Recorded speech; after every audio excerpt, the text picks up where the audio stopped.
Lakshmi ಎನರ್ಜಿನ attract ಮಾಡ್ಕೋಬೇಕು ಅಂತಂದಾಗ ಸುಗಂಧ ಪುಷ್ಪಗಳನ್ನೇ ಹಾಕಿ ಪೂಜೆ ಮಾಡ್ತೀವಿ. ಸುಗಂಧ ಪತ್ರೆಗಳು ಲೈಕ್ ಮರುಗ, ದವನ, ಪನ್ನೀರ್ ಪತ್ರೆ, ಇವನ್ ತುಳಸಿಲಿ ಒಂಥರ ಫ್ರೇಗ್ರೆನ್ಸ್ ಇರುತ್ತೆ. ಯಾಕೆ ನಾವೆಲ್ಲ ಕೂತು ಜಪ ಮಾಡಿ ಪೂಜೆ ಮಾಡಿ ಧ್ಯಾನ ಮಾಡ್ತೀವಿ ಅಂತ ಹೇಳಿದ್ರೆ ಒಂದು ಸಲನಾದ್ರೂ ಫ್ರೀಕ್ವೆನ್ಸಿ ಪರಮಾತ್ಮನ್ಗೆ ಕನೆಕ್ಟ್ ಆಗ್ಬೇಕು. ದೀಪ ಹಚ್ಚೋದಿಕ್ಕೆ ಅಂತ ಬಂದಾಗ ಕೆಲವರು ಮನೆಯಲ್ಲಿ ಎಣ್ಣೆ ದೀಪಗಳನ್ನ ಹಚ್ತಾರೆ, ಇನ್ ಕೆಲವರು ಎಳ್ಳೆಣ್ಣೆ ದೀಪ ಹಚ್ತಾರೆ, ಇನ್ನ ಕೆಲವರು ತುಪ್ಪ ದೀಪಗಳನ್ನ ಹಚ್ತಾರೆ. ಯಾವ ತರ ದೀಪ ಹಚ್ಬೇಕು? ಫಾರ್ ಎಕ್ಸಾಂಪಲ್, ನಿಮ್ ಮಗಳು ಯಾವ್ದೋ ಒಂದು ರೂಮಲ್ಲಿ ಮಲಗ್ತಾ ಇರ್ತಾರೆ, ಆ ರೂಮಲ್ಲಿ ಅವಳು ತುಂಬಾ ಡಿಪ್ರೆಷನ್ಗೆ ಹೋಗ್ತಾಳೆ, ಅಥವಾ ಓದ್ತಾ ಇರೋ ಮಗು ಸರಿ ಓದ್ತಾ ಇರೋದಿಲ್ಲ, ತಲೆಗೆ ಹತ್ತಾನೆ ಇಲ್ಲ ಅಂದಾಗ ಆ ಮಕ್ಕಳ ರೂಮಲ್ಲೂ ನೀವ್ 2 ದೀಪ ಹಚ್ಚಿಡಿ. ಈಗ ಸಾಲಿಗ್ರಾಮ ಯಾರು ಬೇಕಾದ್ರೂ ಮನೇಲಿ ಇಟ್ಕೋಬಹುದಾ? ಹೆಣ್ಮಕ್ಳು ಪೂಜೆ ಮಾಡಬಹುದಾ? ಹಾಗಿದ್ರೆ ಸಾಲಿಗ್ರಾಮ ತಲೆತಲಾಂತರಗಳಿಂದ ಅಜ್ಜಿ ತಾತಂದ್ರು ಪೂಜೆ ಮಾಡ್ಕೊಂಡ್ ಬಂದು ನೆಕ್ಸ್ಟ್ ಟ್ರಾನ್ಸ್ಫರ್ ಮಾಡ್ತಾರೆ. ನಿಮ್ ಮನೆಯಲ್ಲಿ ತುಂಬಾ ಪುಣ್ಯ ಮಾಡಿದ್ರೇನೆ ಎಷ್ಟೋ ಜನ್ಮಗಳಿಂದ ಸಾಲಿಗ್ರಾಮ ಬರೋದಕ್ಕೆ ಸಾಧ್ಯ. ಕೆಲವ್ರು ಏನ್ ಮಾಡ್ತಾರೆ ಗೊತ್ತಾ, ನರಸಿಂಹಸ್ವಾಮಿ ಎನರ್ಜಿನ ಇಟ್ಕೊಂಡ್ಬಿಟ್ರೆ ಅದು ಉಗ್ರವಾದ ಎನರ್ಜಿ, ನಮ್ಮ ಮನೇಲಿ ಜಗಳ ಶುರುವಾಗುತ್ತೆ ಅಂತ ಅನ್ನೋದಕ್ಕೆ ಮಾಡ್ಕೊಳ್ತಾರೆ. ನಿಮ್ ಮನೇಲಿ ಜಗಳ ಶುರು ಆಗೋದಕ್ಕೆ ಕಾರಣ ನಿಮ್ ಮಂಗಳ ಸರಿಗಿರೋದಿಲ್ಲ, ದೇವರಿಂದ ಅಲ್ಲ. ಇದೊಂದು ಪ್ರಶ್ನೆ ಸುಮಾರು ಜನದ ಮನ್ಸಲ್ಲಿ ಇದೆ. ಹೆಣ್ಮಕ್ಳು ರುದ್ರಾಕ್ಷಿ ಮಾಲೆ ಧರಿಸಬಹುದಾ? ಯಾಕೆ ಆ ದೇವಸ್ಥಾನಕ್ಕೆ ನನ್ನ ಬಾ ಬಾ ಬಾ ಅಂತ ಮನ್ಸು ಕರೀತಾ ಇದೆ, ದೇವ್ರು ಕರೀತಾ ಇದಾರೆ ಅಂದ್ರೆ ಹೋದ ಜನ್ಮದ್ದು ಹರಕೆ ನಾವ್ ಯಾವ್ದೋ ಕೈಲಿಗೆ ಇಟ್ಕೊಂಡಿರ್ತೀವಿ. ಈಗ ಹೆಣ್ಣು ಅಂದ ತಕ್ಷಣ ಅವರು ಹುಟ್ಟದಾಗಿಂದಾನೇ ಈ ಅರಿಶಿನ ಕುಂಕುಮ ಈ ಎಲ್ಲ ಏನಂತಾರೆ ಸುಮಂಗಲ ಹವ್ಯಗಳು ಅವ್ರ ಜೊತೆನಲ್ಲೇನೆ ಬರುತ್ತೆ. ಈಗ ಗಂಡ ತೀರ್ ಹೋದ್ಮೇಲಿಂದ ಅವ್ರಿಗೊಂದು ಕುಂಕುಮ ಕೊಡೋ ಹಂಗಿಲ್ಲ, ಒಂದು ಶುಭ ಕಾರ್ಯದಲ್ಲಿ ಪಾಲ್ಗೊಳ್ಳೋ ಹಂಗಿಲ್ಲ, ಒಂದು ಹೂವಿಳ್ಳಿ ಅಂತದನ್ನೆಲ್ಲ ಮಾಡಿದಾಗ ಪಾಪ ಅವ್ರಿಗೆ ಕೊಡೋದೇ ಇಲ್ಲ. ನನ್ನ ಯಾವ ಇಂಟರ್ವ್ಯೂ ಕೇಳಿರಲಿಲ್ಲ, ಮನೋಧರ್ಮಶಾಸ್ತ್ರದ ಬಗ್ಗೆ ಹೇಳ್ತೇನೆ. ನಮಸ್ಕಾರ, ನಾನು ಹಂಸ. ನೀವ್ ನೋಡ್ತಿದ್ದೀರಾ ಹಂಸ ವಸಿಷ್ಠ ಯೂಟ್ಯೂಬ್ ಚಾನಲ್. ಇದು ಹರಟೆ ವಿತ್ ಹಂಸ. ನಮ್ಮಲ್ಲಿ ಬೆಳಗ್ಗೆಯಿಂದ ಸಂಜೆ ತನಕ ಎಷ್ಟೊಂದು ಪೂಜಾ ವಿಧಾನಗಳನ್ನ ನಾವು ಆಚರಿಸ್ತಾನೆ ಇರ್ತೀವಿ. ದೇವರ ಮನೆಗೆ ಹೋಗ್ತೀವಿ, ದೇವರ ದೀಪ ಹಚ್ತೀವಿ, ಪ್ರದಕ್ಷಿಣೆ ನಮಸ್ಕಾರ ಮಾಡ್ತೀವಿ, ತುಳಸಿಯಲ್ಲಿ ದೇವರಿಗೆ ಪೂಜೆ ಮಾಡ್ತೀವಿ.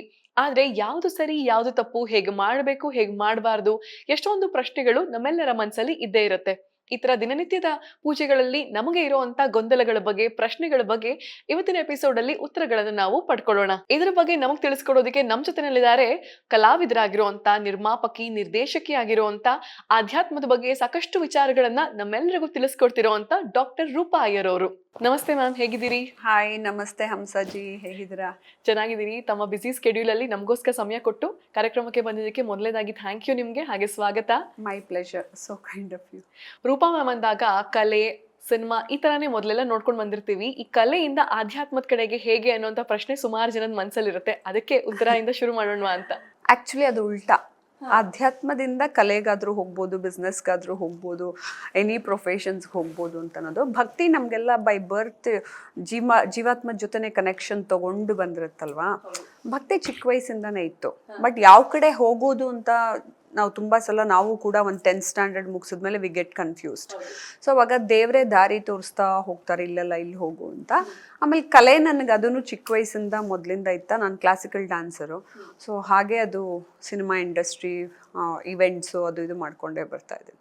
ಮ್ಯಾಮ್, ನಮ್ಮಲ್ಲಿ ಇಷ್ಟ ದೇವರು, ಕುಲದೇವ್ರು, ಮನೆ ದೇವ್ರು ಅಂತ ನಾವು 3 ತರ ನೋಡ್ತೀವಿ.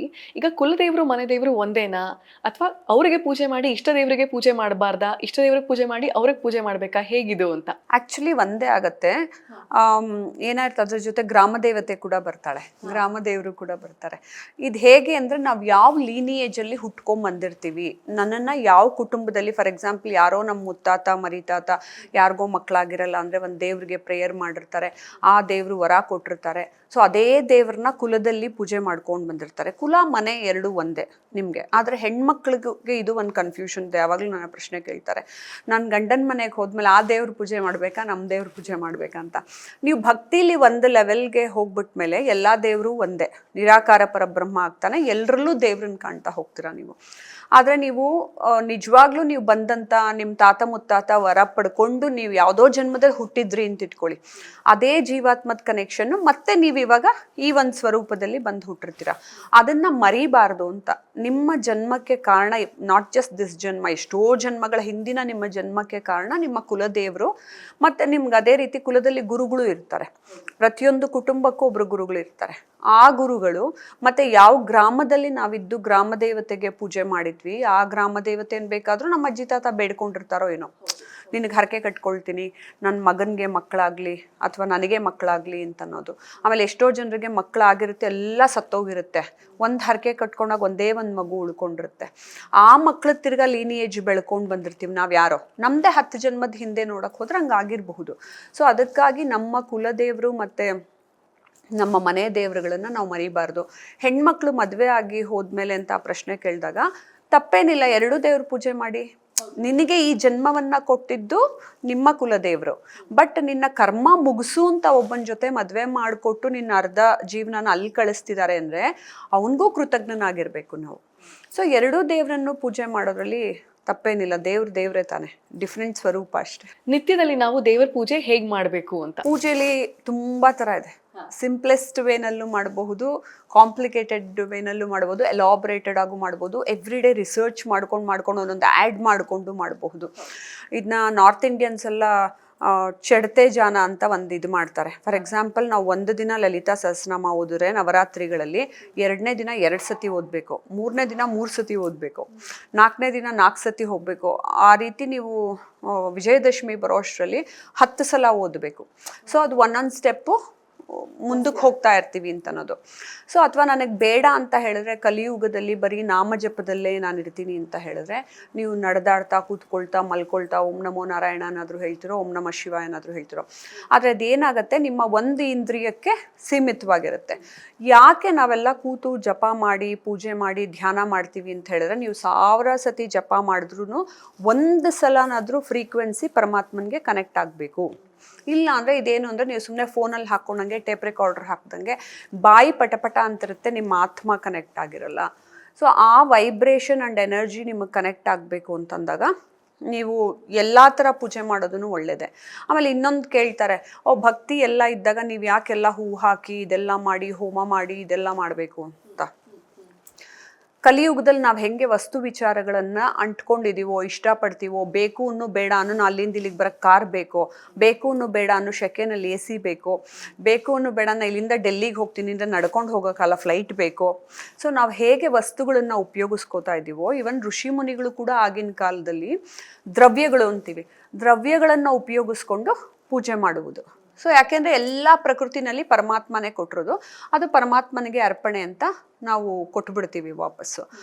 ಆ ರೀತಿ ಪೂಜೆ ಮಾಡೋದು ಕೂಡ ನಿಮಗೆ ಏಕಾಗ್ರತೆಯನ್ನು ಹೆಚ್ಚು ಮಾಡುತ್ತೆ, ಮತ್ತು ಪಂಚಭೂತಗಳಲ್ಲಿ ನಿಮ್ಮನ್ನು ಕನೆಕ್ಟ್ ಮಾಡುತ್ತೆ. ಸೊ ಯಾಕೆಂದರೆ ಇವಾಗ ನೀವು ಅಗ್ನಿ ಕಾರ್ಯ ಮಾಡ್ತೀರಾ, ಮನೇಲೇ ದೀಪ ಹಚ್ಚಿಟ್ಟಿರ್ತೀರಾ, ಮಂಗಳಾರತಿ ಮಾಡ್ತೀರಾ, ಅದಕ್ಕೆ ಅರ್ಘ್ಯ ಕೊಡ್ತೀರಾ. ಎಲ್ಲ ಪಂಚಭೂತಗಳನ್ನೇ ಉಪಯೋಗಿಸ್ತಿದ್ದೀರ ನೀವು. ಎಕ್ಸ್ಟ್ರಾ ನೀವೇನೋ ಹೂ ಹಾಕ್ತಾ ಇದ್ದೀರಾ, ನೈವೇದ್ಯ ಇಡ್ತಾ ಇದ್ದೀರಾ, ಆ ಥರದ್ದೆಲ್ಲ ಒಂದೊಂದು ಕ್ರಿಯೆ. ಈಗ ಮನುಷ್ಯನ ರೂಪದಲ್ಲೇ ನಾವು ತೊಗೊಂಡ್ರೆ ನಮಗೆ ಮಲ್ಟಿಪಲ್ ಕ್ರಿಯೆಗಳಿದೆ. ನಾವು ಸ್ನಾನನೂ ಮಾಡ್ತೀವಿ, ಊಟನೂ ಮಾಡ್ತೀವಿ, ನಿದ್ದೆನೂ ಮಾಡ್ತೀವಿ, ಎಂಜಾಯು ಮಾಡ್ತೀವಿ. ಸೊ ಈ ಎಲ್ಲ ಕ್ರಿಯೆಗಳನ್ನು ನಾವು ಪ್ರೀತಿಯಿಂದ ಪರಮಾತ್ಮನಿಗೂ ಕೂಡ ತೋರಿಸುವುದು. ಸೊ ಬೇಕು ಅಂದರೆ ಅವ್ರು ಬರೀ ಧ್ಯಾನ ಮಾಡಿಕೊಂಡು ಇರಬಹುದು. ಆದರೆ ಮನೆಯಲ್ಲಿ ನೀವು ಪೂಜೆ ಮಾಡಿದಾಗ ದೇವರು ತಾನಾಗೆ ಬಂದು ನೆಲೆಸಿರ್ತಾರೆ ಪ್ರತ್ಯಕ್ಷವಾಗಿ. ಆವಾಗ ನಿಮಗೇನೆ ಅವ್ರ ಗೈಡೆನ್ಸು ಸುಲಭವಾಗಿ ಕೊಡ್ತಾ ಇರ್ತಾರೆ. ಅದು ಆಕಾರ ಪರಬ್ರಹ್ಮ. ನೀವು ನಿರಾಕಾರ ಪರಬ್ರಹ್ಮನ್ನ ಮಾಡ್ತೀರಾ ಅಂತ ಹೇಳಿದಾಗ ನೀವು ಧ್ಯಾನ ಜಪ, ನೀವು ಟ್ರಾವೆಲ್ ಮಾಡ್ತಾನೂ ಪೂಜೆ ಮಾಡ್ಕೋಬಹುದು, ಜಪ ಮಾಡ್ಕೋಬಹುದು. ಆದರೆ ಭಗವದ್ಗೀತೆಯಲ್ಲಿ ಕೃಷ್ಣ ಹೇಳಿದಾನೆ, ಫಸ್ಟ್ ನೀನು ಆಕಾರ ಪರಬ್ರಹ್ಮನ್ನ ಸುಲಭ ಮಾಡೋದು. ಮಾಡ್ತಾ ಹೋದಾಗ ನೀನು ನಿರಾಕಾರಕ್ಕೆ ನೀನೇ ಹೋಗ್ತೀಯ, ಅದ್ವೈತ ಫಿಲಾಸಫಿಗೆ. ಈಗ ನೀವು ಎದುರುಗಡೆ ಇದ್ದೀರಾ, ನಾನು ಹಂಸ ಹತ್ರ ಹಾಗೆ ಮಾತಾಡ್ತೀನಿ ಅಂತ ಮನಸ್ಸಿನಲ್ಲೇ ಅನ್ಕೊಳ್ಳೋಕ್ಕೂ, ನಾನು ಎದುರಿಗೆ ಬಂದು ಹಿಂಗೆ ಮಾತಾಡೋದಕ್ಕೂ the vibration and connectivity. So ಅವ್ರು ಹೇಳೋದು ಕೃಷ್ಣನು ಪರಮಾತ್ಮನ ಜೊತೆ, ಅದಕ್ಕೆ ನಮಗೆ ಐಡಲ್ ವರ್ಷಿಪ್ ಬಂದಿದ್ದು. ಆಮೇಲೆ ಹೋಗ್ತಾ ಇವಾಗ ಶಂಕರಾಚಾರ್ಯರು ಐಡಲ್ ವರ್ಷಿಪ್ನು ಪಾಲಿಸಿದ್ರು ಕೂಡ ಅವರು ಹೋಗ್ತಾ ನಿರಾಕಾರ ಪರಬ್ರಹ್ಮನ್ನು ಪೂಜೆ ಮಾಡಿ ಅಂತ ಮಾನಸಿಕ ಪೂಜೆ ಅಂತ ಹೇಳ್ಕೊಟ್ರು ಶಂಕರಾಚಾರ್ಯರು. ಅಂದರೆ ನಿನ್ನ ಮನಸ್ಸಿನಲ್ಲಿ ಪೂಜೆ ಮಾಡ್ಕೊಳ್ಳೋದು ಬಹಳ ಮುಖ್ಯ. ಯಾಕೆ ಗೊತ್ತಾ, ತುಂಬ ಜನ ನಾ ಎಲ್ಲ ಇಟ್ಟು ಪೂಜೆ ಮಾಡ್ತೀನಿ ಅಂತ ಆಡಂಬರವಾಗಿ ಪೂಜೆ ಮಾಡ್ತಾರೆ, 10 ಜನನ ಕರೆದು ಎಲ್ರಿಗೂ ಎಲ್ಲ ಕೊಡ್ತಾರೆ. ಒಂದು ಕ್ಷಣನೂ ಪರಮಾತ್ಮನ ಜೊತೆ ಕನೆಕ್ಟ್ ಆಗಿರಲ್ಲ ಪೂಜೆ ಮಾಡೋಕ್ಕೆ. ಯಾಕೆಂದ್ರೆ ಅಯ್ಯೋ ಬಿಸಿ ರೀ, ನಾನೆಲ್ಲ ಅರೇಂಜ್ ಮಾಡ್ಕೊಂಡ್ಬಿಡ್ಬೇಕು, ವರಮಹಾಲಕ್ಷ್ಮಿ ಹಬ್ಬ ಮಾಡಿಬಿಡ್ಬೇಕು ಅಂತೆಲ್ಲ ಮಾಡ್ತಾರೆ, ಎಲ್ಲರನ್ನೂ ಕರೀತಾರೆ. ಆದರೆ ಅಲ್ಟಿಮೇಟ್ ಗೋಲ್ ಏನು ನಿಂದು? ವರಮಹಾಲಕ್ಷ್ಮಿ ಹಬ್ಬದ ದಿನ, ಗಣೇಶ ಹಬ್ಬದ ದಿನ, ಗೌರಿ ಹಬ್ಬದ ದಿನ ಒಂದು ಕ್ಷಣ ಪರಮಾತ್ಮನ ಜೊತೆ ಕನೆಕ್ಟ್ ಆಗಬೇಕು. ಆವಾಗ ನೀವೇ ಕೂತು ಪೂಜೆ ಮಾಡಬೇಕು. ದೀಪ ಹಚ್ಚೋದಕ್ಕೆ ಅಂತ ಬಂದಾಗ ಕೆಲವರು ಮನೆಯಲ್ಲಿ ಎಣ್ಣೆ ದೀಪಗಳನ್ನ ಹಚ್ತಾರೆ, ಇನ್ನು ಕೆಲವರು ಎಳ್ಳೆಣ್ಣೆ ದೀಪ ಹಚ್ತಾರೆ, ಇನ್ನು ಕೆಲವರು ತುಪ್ಪ ದೀಪಗಳನ್ನ ಹಚ್ತಾರೆ. ಯಾವ ಥರ ದೀಪ ಹಚ್ಚಬೇಕು? ಎಲ್ಲವೂ ಸರಿನೇ. ಈಗ ಕೆಲವರಿಗೆ ಶನಿ ಕಾಟ ಇದೆ, ಅಥವಾ ಶನಿ ಏನೋ ನೀಚನಾಗಿದ್ದಾನೆ, ವಕ್ರಿ ಆಗಿದ್ದಾನೆ, ತುಂಬ ಪ್ರಾಬ್ಲಮ್ ಕ್ರಿಯೇಟ್ ಮಾಡ್ತಿದ್ದಾರೆ ಅಂದಾಗ ಎಳ್ಳೆಣ್ಣೆ ದೀಪನ ಹಚ್ಕೋತಾರೆ. ಅದು ಹೊರಗಡೆ ದೇವಸ್ಥಾನದಲ್ಲಿ ಮಾತ್ರನೇ ಅಲ್ಲ, ಮನೇಲೂ ಹಚ್ಬೋದು, ತಪ್ಪೇನಿಲ್ಲ. ಆಮೇಲೆ ನೀವು ರೆಗ್ಯುಲರ್ ಕಡಲೆಕಾಯಿ ಎಣ್ಣೆ ದೀಪ ಮತ್ತು ಯಾವ ಎಣ್ಣೆ ದೀಪನಾದರೂ ರೆಪ್ರೆಸೆಂಟ್ ಮಾಡ್ಬೋದು. ತುಪ್ಪದ ದೀಪ ಸಾಮಾನ್ಯ ತುಂಬ ವಿಶೇಷವಾಗಿರುತ್ತೆ, ಯಾಕೆಂದರೆ ಅದು ನಮಗೆ ನೈಸರ್ಗಿಕವಾಗಿ ನಮ್ಮನ್ನು ಕನೆಕ್ಟ್ ಮಾಡುತ್ತೆ. ನಾವು ಎಷ್ಟು ಗೋವಿಗೆ ಹಸುವಿಗೆ ತುಂಬ ಪ್ರಾಮುಖ್ಯತೆ ಕೊಡ್ತೀವೋ ಅದು ನಮ್ಮ ದೇಹವನ್ನೇ ನರ್ಚರ್ ಮಾಡಿ, ಅಮ್ಮ ಹಾಲು ಕೊಟ್ಟ ಮೇಲೆ ಪಾಪ ಹಸು ನನಗೆ ಹಾಲು ಕೊಟ್ಟು ನನ್ನಾಗಲಿ ನಮ್ಮ ತಾತನ್ನಾಗಲಿ ಮುತ್ತಾತನ್ನಾಗಲಿ ಇಡೀ ವಂಶಗಳನ್ನೇ ಅದು ನರ್ಚರ್ ಮಾಡಿ ಬೆಳೆಸಿದೆ ನಮ್ಮನ್ನು. ಸೊ ಅದರಿಂದ ಬರುವಂತಹ ತುಪ್ಪ ಪರಮಾತ್ಮನಿಗೆ ಬಹಳ ಪ್ರಿಯವಾದದ್ದು. ನಾವು ಗಮನಿಸಿ, ಯಾರಿಗೋ ಒಬ್ರಿಗೇನೋ ಒಂದು ಒಳ್ಳೆ ಕೆಲಸ ಆಗೋಯ್ತು, ಕಷ್ಟದಲ್ಲಿದ್ದಾಗ ಓಡ್ ಬಂದು ದೇವ್ರ ಮುಂದೆ ತುಪ್ಪದ ದೀಪ ಹಚ್ತಾರೆ. ನಮ್ಮ ಅಜ್ಜಿ ತಾತ ಎಲ್ಲ ಮಾಡೋರು, ನಿಮಗೂ ಜ್ಞಾಪಕ ಇರುತ್ತೆ. ಸೊ ಅದಷ್ಟು ದೇವರಿಗೆ ಪ್ರಿಯವಾಗಿರೋದು. ಸೊ ತುಪ್ಪದ ದೀಪ ಹಚ್ಚೋದ್ರಿಂದ ತಮ್ಮ ಬೇಡಿಕೆಗಳು ಈಡೇರುತ್ತೆ ಅಂತ ಅನ್ನೋದು, ಮತ್ತು ಅದು ಪರಿಶುದ್ಧವಾದದ್ದು ಅಂತ. ಇವಾಗ ಬೇರೆ ಬೇರೆ ಬೇರೆ ಎಣ್ಣೆಗಳು, ಬೇರೆ ಬೀಜಗಳ ಎಣ್ಣೆಗಳು ಎಷ್ಟೊಂದು ಬರುತ್ತೆ. ಅದೆಲ್ಲವನ್ನು ಮೀರಿದ್ದು ಗೋವಿನಿಂದ ಬಂದಂಥ ಹಾಲಿನಿಂದ ಬೆಣ್ಣೆ ಮಾಡಿ ಅದರಿಂದ ಆಗುವಂಥ ತುಪ್ಪದಿಂದ ದೀಪ ಹಚ್ಚೋದು ಪರಮಾತ್ಮನಿಗೆ ಪ್ರಿಯವಾದದ್ದು ಅಂತ. ಕೆಲವು ಮನೆಗಳಲ್ಲಿ ನಂದಾ ದೀಪ ಅಂತ ಬರೀ ಒಂದು ದೀಪನ ಹಚ್ತಾರೆ. ನಾವೆಲ್ಲ ದೇವರಿಗೆ ಸಾಮಾನ್ಯವಾಗಿ 2 ದೀಪಗಳನ್ನ ಹಚ್ತೀವಿ. ಯಾವ ದೀಪಗಳನ್ನ ಹಚ್ಚಬೇಕು, ಯಾವುದು ಸರಿ ಅಂತ? ಅಲ್ಲ, ಎಲ್ಲರ ಮನೇಲೂ ಒಬ್ಬೊಬ್ರದ್ದು ಒಂದೊಂದು ಪ್ರಾಕ್ಟೀಸ್ ಇರುತ್ತೆ. ಬಟ್ ನಂದಾ ದೀಪ ಮಸ್ಟ್ ಹಚ್ಚಲೇಬೇಕು. ಕೆಲವ್ರು ಇವಾಗ ಫಾರಿನಲ್ಲೂ ಅಷ್ಟೇ 2 ದೀಪ ಹಚ್ಚಲ್ಲ, ಒಂದೇನೋ ಇಟ್ಕೊತಾರೆ, 1 ದೀಪ ಹಚ್ಕೋಬೇಕು ಅಂತ. ಆ್ಯಕ್ಚುಲಿ ಜೋಡಿ ದೀಪ ಹಚ್ಚಬೇಕು ಯಾವಾಗ್ಲೂ. ಅದಾದ್ಮೇಲೆ ಮಲ್ಟಿಪಲ್ ದೀಪಗಳನ್ನು ನೀವು ಹಚ್ಕೋಬೋದು ಮನೇಲಿ ಎಲ್ಲೆಲ್ಲೆಲ್ಲಿ ದೇವ್ರನ್ನ ಇಟ್ಟಿರ್ತೀರ ಅಂತ. ಫಾರ್ ಎಕ್ಸಾಂಪಲ್, ನಿಮ್ಮ ಮಕ್ಕಳು ಯಾವುದೋ ಒಂದು ರೂಮಲ್ಲಿ ಮಲಗ್ತಾ ಇರ್ತಾರೆ, ಆ ರೂಮಲ್ಲಿ ಅವಳು ತುಂಬ ಡಿಪ್ರೆಷನ್ಗೆ ಹೋಗ್ತಾಳೆ, ಅಥವಾ ಓದ್ತಾ ಇರೋ ಮಗು ಸರಿ ಓದ್ತಾ ಇರೋದಿಲ್ಲ, ತುಂಬ ಒಂಥರ ಖಿನ್ನತೆಗೊಳಗಾಗಿರುತ್ತೆ, ಅಥವಾ ಅದಕ್ಕೆ ತಲೆಗೆ ಹತ್ತಾನೇ ಇಲ್ಲ ಅಂದಾಗ ಆ ಮಕ್ಕಳ ರೂಮಲ್ಲೂ ನೀವು 2 ದೀಪ ಹಚ್ಚಿಡಿ. ಅಲ್ಲೂ ದೇವ್ರ ಸ್ಥಿತನಾಗಿದ್ದಾನೆ, ಅಲ್ಲೂ ಅಗ್ನಿಯ ಊರ್ಜಾ ಎನರ್ಜಿ ನಿಮಗೆ ಬಂದಾಗ ನೀವು ಚುರುಕಾಗ್ತಾ ಹೋಗ್ತೀರ. ಅಗ್ನಿ ಮೂಲಕನೇ ನಾವು ಪ್ರತಿಯೊಂದನ್ನು ಕಾಣ್ತಾ ಹೋಗೋದು. ದೀಪಾನು ಹಚ್ತೀವಿ, ಮಂಗಳಾರತಿನೂ ಮಾಡ್ತೀವಿ, ಗಂಧದ ಕಡ್ಡಿನೂ. Everything is related. ಇವನ್ ಹವನದಲ್ಲೂ ಅಗ್ನಿ ಬೇಕೇ ಬೇಕು.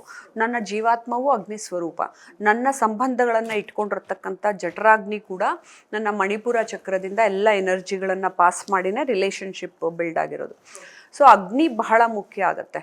ಅದಕ್ಕೆ ಮಕ್ಳಿಗಾಗಲಿ ಅಥವಾ ಜನಕ್ಕಾಗಲಿ ತುಂಬ ವೀಕ್ ಆಗಿದ್ದಾರೆ ಅಂತಂದಾಗ ಹಂಗೆ ಕತ್ಲೆ ಮನೇಲಿ ಮಲ್ಕೋಬೇಡಿ. ಆವಾಗಲೂ 1 ದೀಪ ಹಚ್ಚಿಡಿ ಅಥವಾ 2 ದೀಪ ಹಚ್ಚಿಟ್ಕೊಳ್ಳಿ ದೇವ್ರದ್ದು. ಅಲ್ಲೊಂದು ಫೋಟೋ ಇಟ್ಬಿಟ್ಟು ಯಾವಾಗಲೂ ಈ ಪದ್ಧತಿನ ರೂಢಿ ಮಾಡ್ಕೋಬೇಕು. ಎಲ್ಲ ರೂಮುಗಳಲ್ಲೂ ಕೂಡ ದೀಪ ಹಚ್ಚಿಡುವಂಥದ್ದು. ಆಮೇಲೆ ದೇವ್ರ ಮುಂದೆ ಎಷ್ಟು ಬೇಕಾದ್ರೂ ದೀಪ ಹಚ್ಚಿಡ್ಬೋದು. ನಾವೆಲ್ಲ ಹಬ್ಬಗಳಲ್ಲಿ ಮಾತ್ರ ಹಚ್ತೀವಿ. ಬಟ್ ನಂದಾ ದೀಪ ಯಾಕೆ ಬೇಕು ಅಂದರೆ, ನಮ್ಮ ಮನೇಲಿ ಸದಾ ಪಾಸಿಟಿವ್ ಎನರ್ಜಿ ತುಂಬಿರಬೇಕು. ಅಥವಾ ಯಾರೋ ಈಗಿನ ಕಾಲದಲ್ಲಿ ಏನಾಗುತ್ತೆ, ಕಲಿಯುಗದಲ್ಲಿ ಒಬ್ರು ಕಂಡ್ರೆ ಒಬ್ರಿಗಾಗಲ್ಲ. ಸುಮ್ಮನೆ ಎದುರು ಮನೆಯವ್ರ ಪಕ್ಕದ ಮನೆಯವ್ರು ಯಾರಿಗೋ ರಿಲೇಟಿವ್ ಅಲ್ಲ ಅಂದರೂ ಹೊಟ್ಟೆ ಕಿಚ್ಚಿಬಿಟ್ಕೊಳ್ಳೋ ಸ್ವಭಾವ ಬರುತ್ತೆ. ಆ ಹೊಟ್ಟೆ ಕಿಚ್ಚಿಂದ ಅವ್ರೇನೋ ಮಾಡಿದ್ರು ಅಂತಂದ್ರೂ ಆ ನೆಗೆಟಿವಿಟಿನ ಕಟ್ ಮಾಡಬೇಕು ಅಂದಾಗ ನಿಮ್ಮಲ್ಲಿ ಯಾವಾಗಲೂ ಒಂದು ಎನರ್ಜಿ ಸ್ವರೂಪವಾಗಿ ದೀಪ ಉರಿತಾನೆ ಇರಬೇಕು. ಅದಕ್ಕೆ ನಂದಾ ದೀಪ ಬೇಕೇ ಬೇಕು. ಮಧ್ಯದಲ್ಲ ಆರೋಗುತ್ತೆ ಮೇಡಮ್ ಏನು ಮಾಡೋದು ಅಂತ, ದಟ್ಸ್ ಓಕೆ. ಅದೆಲ್ಲ ಏನು ನೆಗೆಟಿವ್ ಅಂತ ತಿಳ್ಕೊಬೇಡಿ. ಕೆಲವರು ಅಯ್ಯೋ ನಂದಾ ದೀಪ ಆರೋಯ್ತು ನೆಗೆಟಿವ್ ಅನ್ನೋ. ದೇವರು ಸದಾಕಾಲ ನಿಮ್ಮ ಹೃದಯದಲ್ಲಿದ್ದಾಗ ಯಾವುದೂ ನೆಗೆಟಿವ್ ಅಲ್ಲ. ನೀವು ಮೆಂಟಲಿ ಫಸ್ಟ್ ಇಲ್ಲಿಂದ ಪಾಸಿಟಿವ್ ಆಗಿ ಹೋಗ್ತಾ ಹೋದಾಗ ಎಲ್ಲದರಲ್ಲೂ ಪಾಸಿಟಿವಿಟಿ ಕಾಣುತ್ತೆ. ಈಗ ದೇವ್ರ ಮನೆ ಆಯ್ತು, ದೇವ್ರಿಗೆ ದೀಪ ಹಚ್ಚಿದ್ದಾಯ್ತು, ಪ್ರದಕ್ಷಿಣೆ ನಮಸ್ಕಾರ. ಪ್ರದಕ್ಷಿಣೆ ನಮಸ್ಕಾರ ಅಂದ್ರೆ ಏನು, ಇದರ ಮಹತ್ವ ಏನು, ಎಷ್ಟು ಪ್ರದಕ್ಷಿಣೆ ನಮಸ್ಕಾರ ಮಾಡಬೇಕು ಅಂತ? ಆ್ಯಕ್ಚುಲಿ ಅದರಲ್ಲಿ ನಂಬರ್ ಆಫ್ ಇದು ಅಂತ ಏನು ಫಿಕ್ಸ್ಡ್ ಏನಿಲ್ಲ. ಸ್ವಾಮಿಗಳೆಲ್ಲ 4 ಮಾಡ್ತಾರೆ. ಈಗ ಗುರುಗಳು ಪೀಠದಲ್ಲಿರೋರು, ನಾವುಗಳು ಸಾಮಾನ್ಯ ಶ್ರೀಮನ್ನಾರಾಯಣ ಶರಣೌ ಶರಣಂ ಪ್ರಪದ್ಯೆ ಅಂತ 2 ಮಾಡ್ತೀವಿ. ಅದರಲ್ಲಿ ನಾವು ಪಂಚಾಂಗ ನಮಸ್ಕಾರ ಮಾಡಬೇಕಾ ಸಾಷ್ಟಾಂಗ ನಮಸ್ಕಾರ ಮಾಡಬೇಕಾ ಅನ್ನೋದು ಬರುತ್ತೆ. ಹೆಣ್ಮಕ್ಳು ಸಾಷ್ಟಾಂಗ ನಮಸ್ಕಾರ ಮಾಡಬೇಡಿ ಅಂತಾರೆ. ಸೊ ಇದೆಲ್ಲ ಆ್ಯಕ್ಚುಲಿ ನೀನು ಶರಣಾಗತಿಯನ್ನು ತಗೊಂಡಾಗ ಒಬ್ಬ ಮನುಷ್ಯ ಪರಮಾತ್ಮನ ಪೂರ್ತಿ ಇಷ್ಟಪಟ್ಟಾಗ ನಿಮ್ಗೆ ಹಂಗಿರಲ್ಲ ಸಾಷ್ಟಾಂಗ ನಮಸ್ಕಾರ ಮಾಡಬೇಕು ಅನ್ನೋದು. ನಿನ್ನ ದೇಹಕ್ಕೆ ಬೆಲೆ ಕೊಡೋ ಹಾಗಿಲ್ಲ. ನೀವು ದೇಹದ ಲೆವೆಲ್ ಮಟ್ಟದಲ್ಲಿ ನೀವು ನೋಡ್ತಾ ಇದ್ದಾಗ ನೀವು ಹೆಣ್ಮಕ್ಳು, ನೀವು ಗಂಡು ಮಕ್ಕಳು, ನೀವು ಹಿಂಗೆ ಮಾಡಬಾರ್ದು ಅಂತ ಅದೆಲ್ಲೂ ಲಿಖಿತವಾಗಿಲ್ಲ. ಆಮೇಲೆ ಹೆಣ್ಣಿಂದ ಯಾವುದೋ ಒಂದು ಭಾಗ ಭೂಮಿಗೆ ತಗಲಬಾರ್ದು, ಅದಕ್ಕೆ ನಾವು ಹೇಳ್ತೀವಿ ಸಾಷ್ಟಾಂಗ ನಮಸ್ಕಾರ ಮಾಡಬೇಡಿ ಅಂತಾರೆ. ಅಂಥವ್ರಿಗೆ ನಾನೊಂದು ಪ್ರಶ್ನೆ ಕೇಳ್ತೀನಿ. ಹೆಣ್ಣು ಹುಡುಗಿರು ಮತ್ತು ಮನೇಲಿ ನೆಲದ ಮೇಲೆ ಮಲಗಿರ್ತೀವಲ್ಲ, ಅವಾಗ ಎಲ್ಲ ಭಾಗಗಳು ತಾಗಲ್ವಾ? ಇವನ್ ಮಕ್ಕಳು ಬೋರ್ಲ್ ಹಾಕೊಂಡು ಮಲಗತ್ವಲ್ವಾ, ಮಗುವಾಗಿ ಹುಟ್ಟಿದಾಗ್ಲೇ ಎಲ್ಲ ತಗ್ಲಿರುತ್ತಲ್ವಾ. ಇವನ್ ನಾನು ಸತ್ತ ಮೇಲೂ ಭೂಮಿ ಒಳಗೆ ಹೋಗ್ಬೇಕಾದ್ರೆ ಎಲ್ಲ ಅಂಗಗಳು ತಗ್ಲತ್ತಲ್ವಾ. Why do you put this condition? ಅದು ಎಲ್ಲೂ ಅಪೌರುಷೇಯ ಗ್ರಂಥಗಳಲ್ಲಿ ಲಿಖಿತವಾಗಿಲ್ಲ. ಎಲ್ಲ ಜೀವಾತ್ಮಗಳು ಎಲ್ಲ ದೇಹವನ್ನು ಹೊತ್ಕೊಂಡ್ಬಂದಿರೋ ನಾವುಗಳು, ನಮ್ಮೆಲ್ರಿಗೂ ರೈಟ್ಸ್ ಇದೆ. ದೇವರನ್ನ ಯಾವ ರೀತಿ ಬೇಕಾದ್ರೂ ಪ್ರೀತಿಸಬಹುದು, ಯಾವ ರೀತಿ ಬೇಕಾದ್ರೂ ಮುದ್ದು ಮಾಡಿ ನೋಡ್ಕೋಬೋದು. ಮಗು ಥರ ರಾಮ್ಲಲ್ಲನ ಮಗು ಥರನೇ ನೋಡ್ತೀವಿ, ಕೃಷ್ಣನ್ನ ಮಗು ಥರ ನೋಡ್ತೀವಿ ಮುದ್ದು ಮಾಡ್ಕೊಂಡು, ಗಣೇಶನ್ನ ಸುಬ್ರಹ್ಮಣ್ಯ ಮಗು ಥರ. ಸೊ ಅದು ನಮ್ಮಿಷ್ಟ. ಅದು ನಾನು ಎದೆ ಮೇಲೆ ಹಾಕ್ಕೊಂಡಾರ ಮಲಗಿಸ್ಕೋತೀನಿ, ನಾನು ಉರುಳಾಡ್ಕೊಂಡಾದ್ರೂ ಮಾಡ್ತೀನಿ. ಅದನ್ನು ಶಂಕರಾಚಾರ್ಯರು ಕೂಡ ತುಂಬ ಚೆನ್ನಾಗಿ ಹೇಳಿದ್ರು. ನಾನು ಸಾಷ್ಟಾಂಗ ನಮಸ್ಕಾರ ಮಾಡೋದೇ ನಿನಗೆ ನಾ ಮಲ್ಕೊಳ್ಳೋದೇ ನಿನಗೆ ಸಾಷ್ಟಾಂಗ ನಮಸ್ಕಾರ ಅಂತ. ಆ ರೀತಿ ಸಾಷ್ಟಾಂಗ ನಮಸ್ಕಾರ ಎಲ್ಲರೂ ಆ್ಯಕ್ಚುಲಿ ಮಾಡಬೇಕು. ನಾವು ಪಂಚಾಂಗ ಅಂದರೆ ಬರೀ ಮಂಡಿ ಇಟ್ಟು ಹಿಂಗೆ ಮಾಡ್ತೀವಲ್ಲ, ಅದು ನಾನು ಎಗೇನ್ ನನ್ನ ಈಗೋನ ಐ ಆಮ್ ಹೋಲ್ಡಿಂಗ್ ಬ್ಯಾಕ್. ನಾನು ಅನ್ನೋದು ನಾನು ಯಾರೂ ಅಲ್ಲ ಅಂತ ಪೂರ್ತಿ ಮಲ್ಕೋಬೇಕು. ನಂದು ಯಾವುದೂ ಅಲ್ಲ, ನಾನು ಯಾರೂ ಅಲ್ಲಪ್ಪ ಪರಮಾತ್ಮ, ಎಲ್ಲವೂ ನಿನಗೆ ಅರ್ಪಣೆ ಅಂತ. ಅದನ್ನು ಎಲ್ಲರೂ ಸಾಷ್ಟಾಂಗ ನಮಸ್ಕಾರ ಮಾಡಬೇಕು. ಆಮೇಲೆ ಪ್ರದಕ್ಷಿಣೆ ನಮಸ್ಕಾರಗಳಲ್ಲಿ ಅದು ಒಂದು ದೇವಸ್ಥಾನಕ್ಕೆ ಹೋದಾಗ ನಾವೇನು ಮಾಡ್ತೀವಿ, ದೇವರು ಅಲ್ಲಿ ಸ್ಥಿತನಾಗಿದ್ದಾನೆ ಅಂತ ಅವನಿಗೆ ಪ್ರದಕ್ಷಿಣೆಯನ್ನು ಹಾಕಿ ನಮಸ್ಕಾರ ಮಾಡಿದಾಗ ಅವ್ನು ಯಾವಾಗ ತಥಾಸ್ತು ಅಂತ ನಮ್ಗೆ ಹೇಳ್ತಾನೋ, ನಾವೇ ಅವನ ಎನರ್ಜಿನ, ಪಾಪ ಅದು ನಮಗೋಸ್ಕರ ಕೊಡೋಕ್ಕೆ ಇದೆಲ್ಲ ಪದ್ಧತಿಗಳನ್ನು ಮಾಡಿರೋದು, ನಮ್ಮ ಜೀವನ ಚೆನ್ನಾಗಾಗಲಿ ಅಂತ. ಸೊ ಅದಕ್ಕೆ ನಮಗೆ ತಥಾಸ್ತು ಅಂತ ವರ ಕೊಟ್ಟು ಕಳಿಸೋದು. ಅದರಲ್ಲಿ ನೀವು ಎರಡೂ ಮಾಡಬಹುದು. ಸಾಮಾನ್ಯ ಜೋಡಿ ಮಾಡ್ಕೊಳ್ತಾರೆ. ಇನ್ನು ಕೆಲವರು ತಮ್ಮ ಚಕ್ರಗಳು 7 ಚಕ್ರಗಳಿದೆಯಲ್ಲ, 7 ಚಕ್ರಗಳಿಗೆ 7 ನಮಸ್ಕಾರ ಮಾಡ್ತಾರೆ. ನಾನು ಸಾಮಾನ್ಯ ರಾತ್ರಿ ಹೊತ್ತು ಒಂದು 20 ನಿಮಿಷ ನಂದು ನಮಸ್ಕಾರ ಮಾಡೋ ರಿಚುವಲ್ಸ್ ಇದೆ.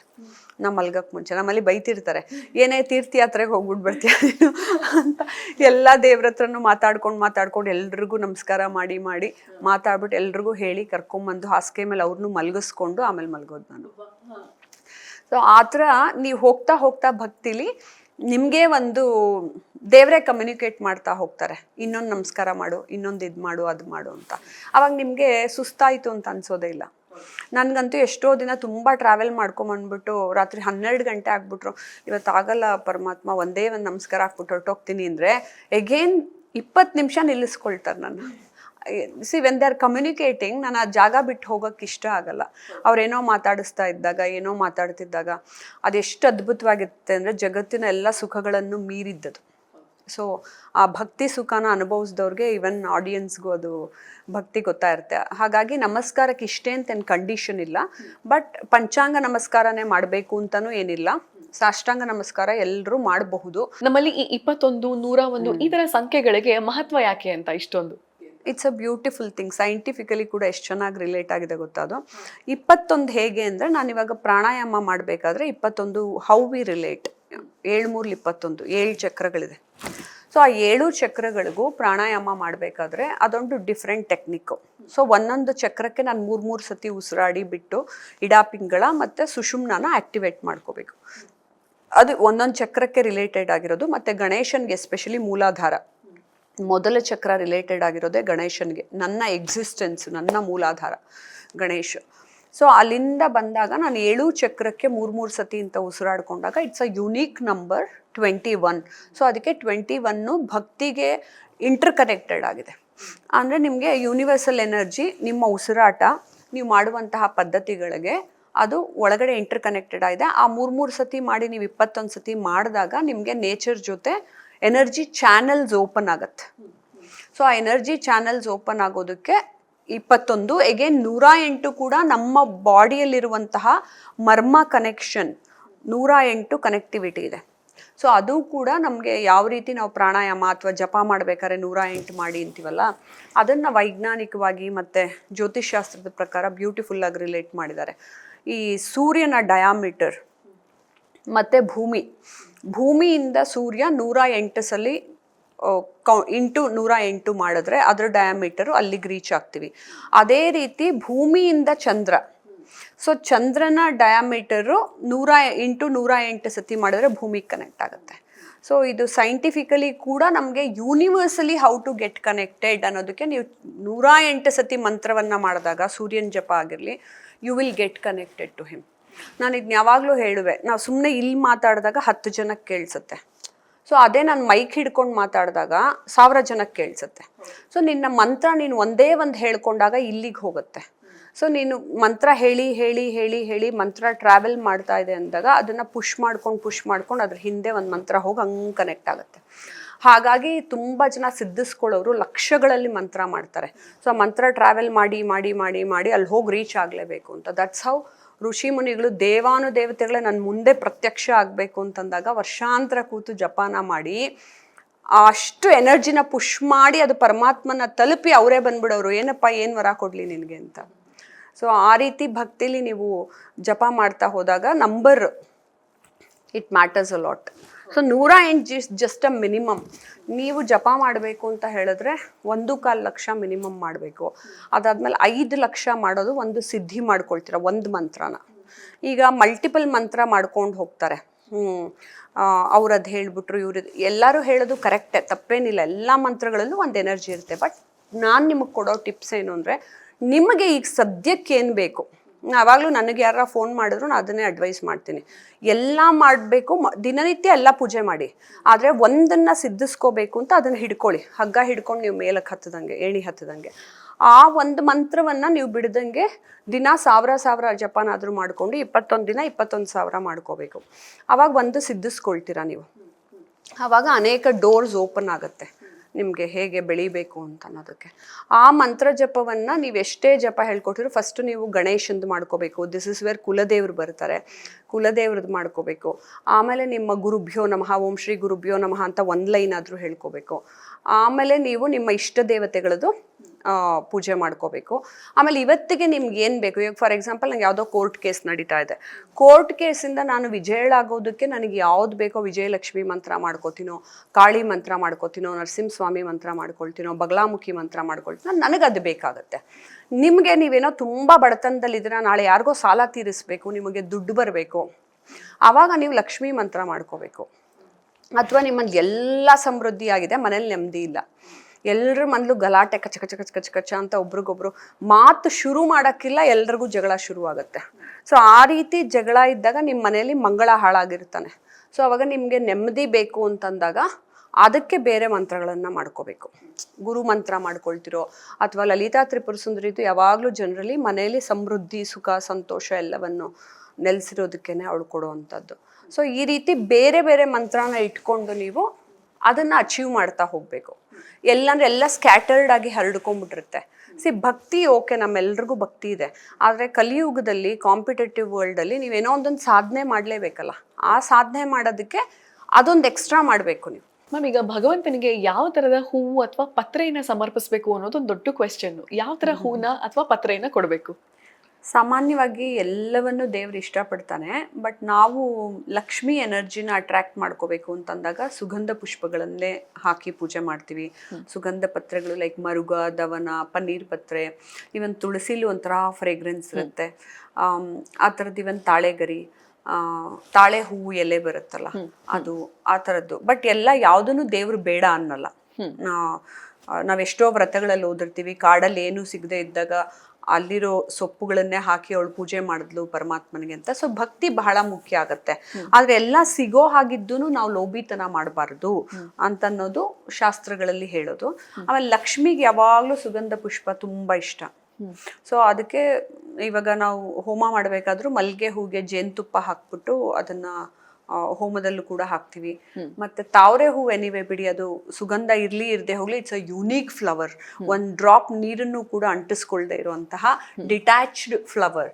ಅದನ್ನ ಯಾವಾಗ್ಲೂ ಪರಮಾತ್ಮನೇ ಆಸೆ ಪಟ್ಟು ಕೈಯಲ್ಲಿ ಇಟ್ಕೊಂಡಿರ್ತಾನೆ. ಸೊ ಆ ರೀತಿ ನಮ್ಗೆ ಸುಗಂಧ ಭರಿತವಾಗಿರೋದು ಯಾಕೆ ಅಂತ ಹೇಳಿದ್ರೆ, ಟು ಅಟ್ರಾಕ್ಟ್ ವೆಲ್ತ್ ಅಂಡ್ ಮನೇಲಿ ಸಂತೋಷ, ವೆಲ್ತ್, ಮತ್ತೆ ನಮಗ್ ಸೌಂದರ್ಯ ಚೆನ್ನಾಗಿರ್ಬೇಕು, ಎಲ್ಲಿ ಹೋದ್ರೂ ಎನರ್ಜೆಟಿಕ್ ಆಗಿ ಕಾಣ್ಬೇಕು ಅಂತ ಅನ್ನೋದಕ್ಕೆ ಅದು ಸುಗಂಧ ಭರಿತವಾದ ಪುಷ್ಪಗಳನ್ನ ಅರ್ಪಿಸೋದು.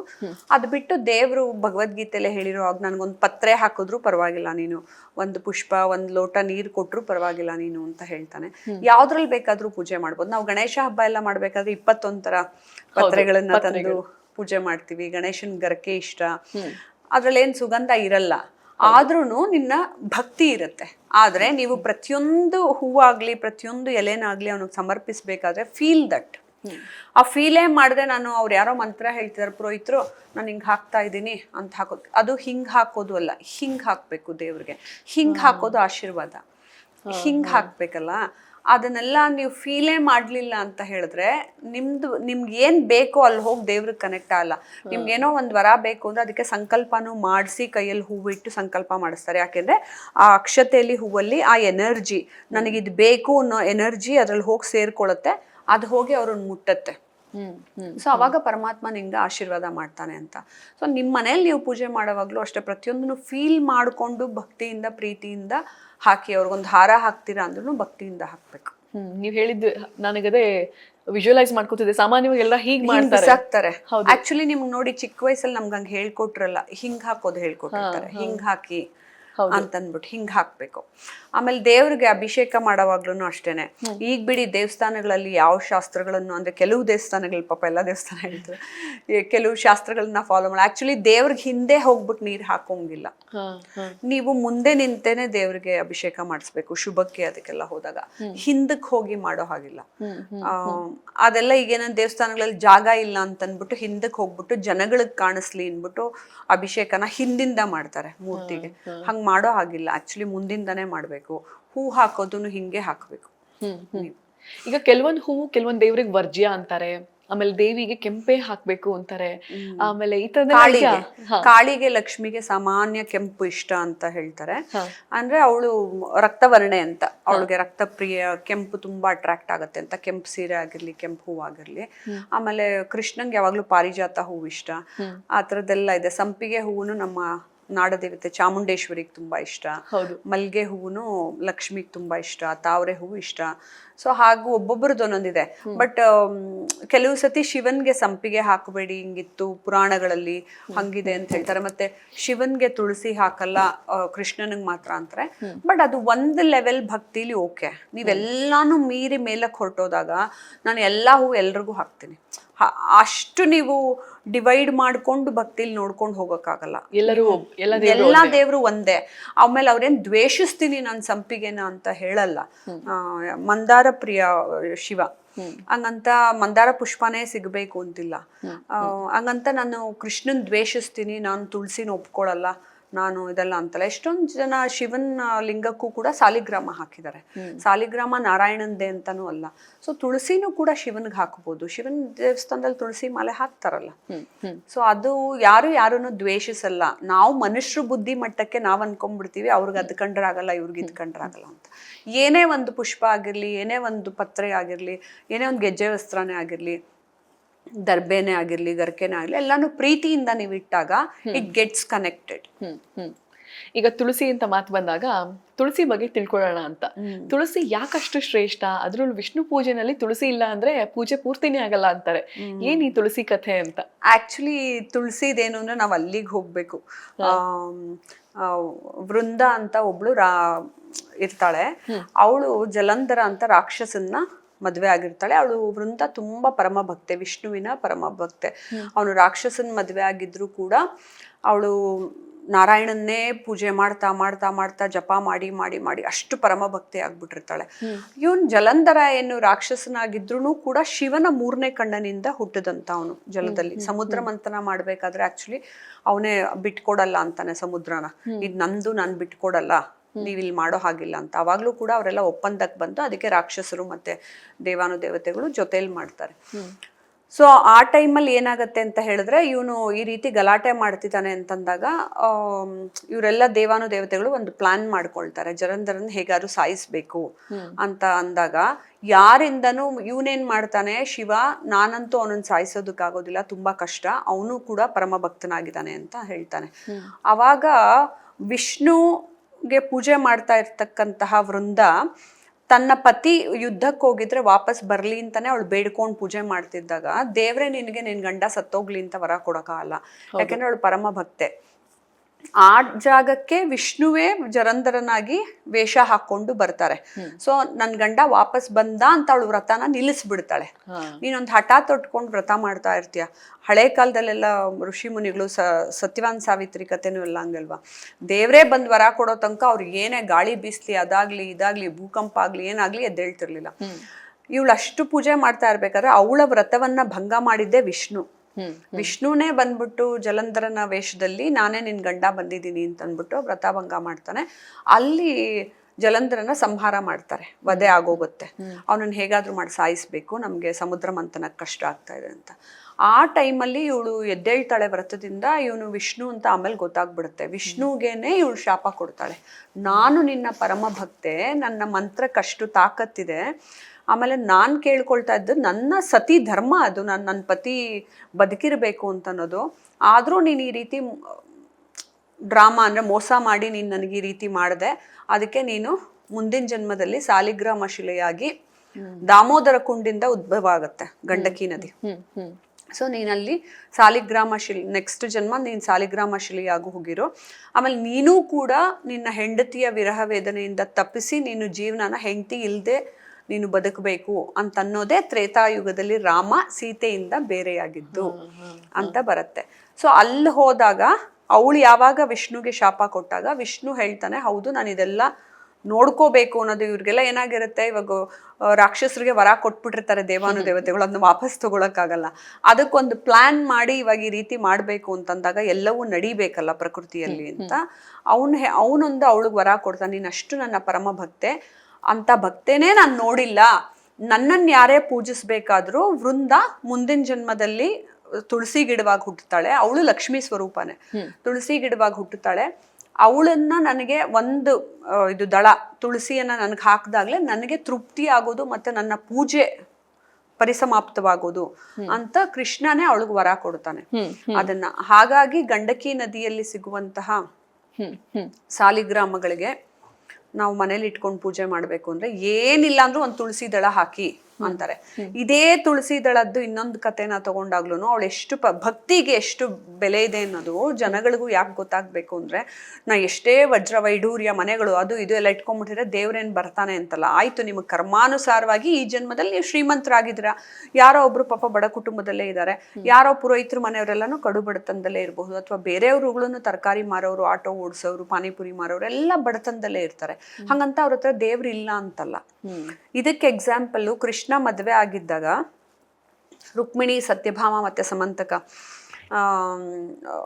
ಅವ್ರ 3 ಜನನ ಮದ್ವೆ ಆಗಿದ್ದಾಗ, ಅಲ್ಲ ಜಾಂಬುವತಿ, ಸಮಂತಕೋಪಾಖ್ಯಾನದಲ್ಲಿ ಜಾಂಬುವತಿನ ಮದ್ವೆ ಆಗಿದ್ದು. ಆ ಮದ್ವೆ ಆಗಿದ್ದಾಗ ಅವ್ರ 3 ಜನಕ್ಕೂ ಒಂದೊಂದು ಹೊಟ್ಟೆ ಕಿಚ್ಚು ಬುದ್ಧಿ ಇರುತ್ತೆ. ಯಾರಿಗೆ ಹೆಚ್ಚು ಸತ್ಯಭಾಮ ಆಗಿರುತ್ತೆ, ರುಕ್ಮಿಣಿಗಿರಲ್ಲ.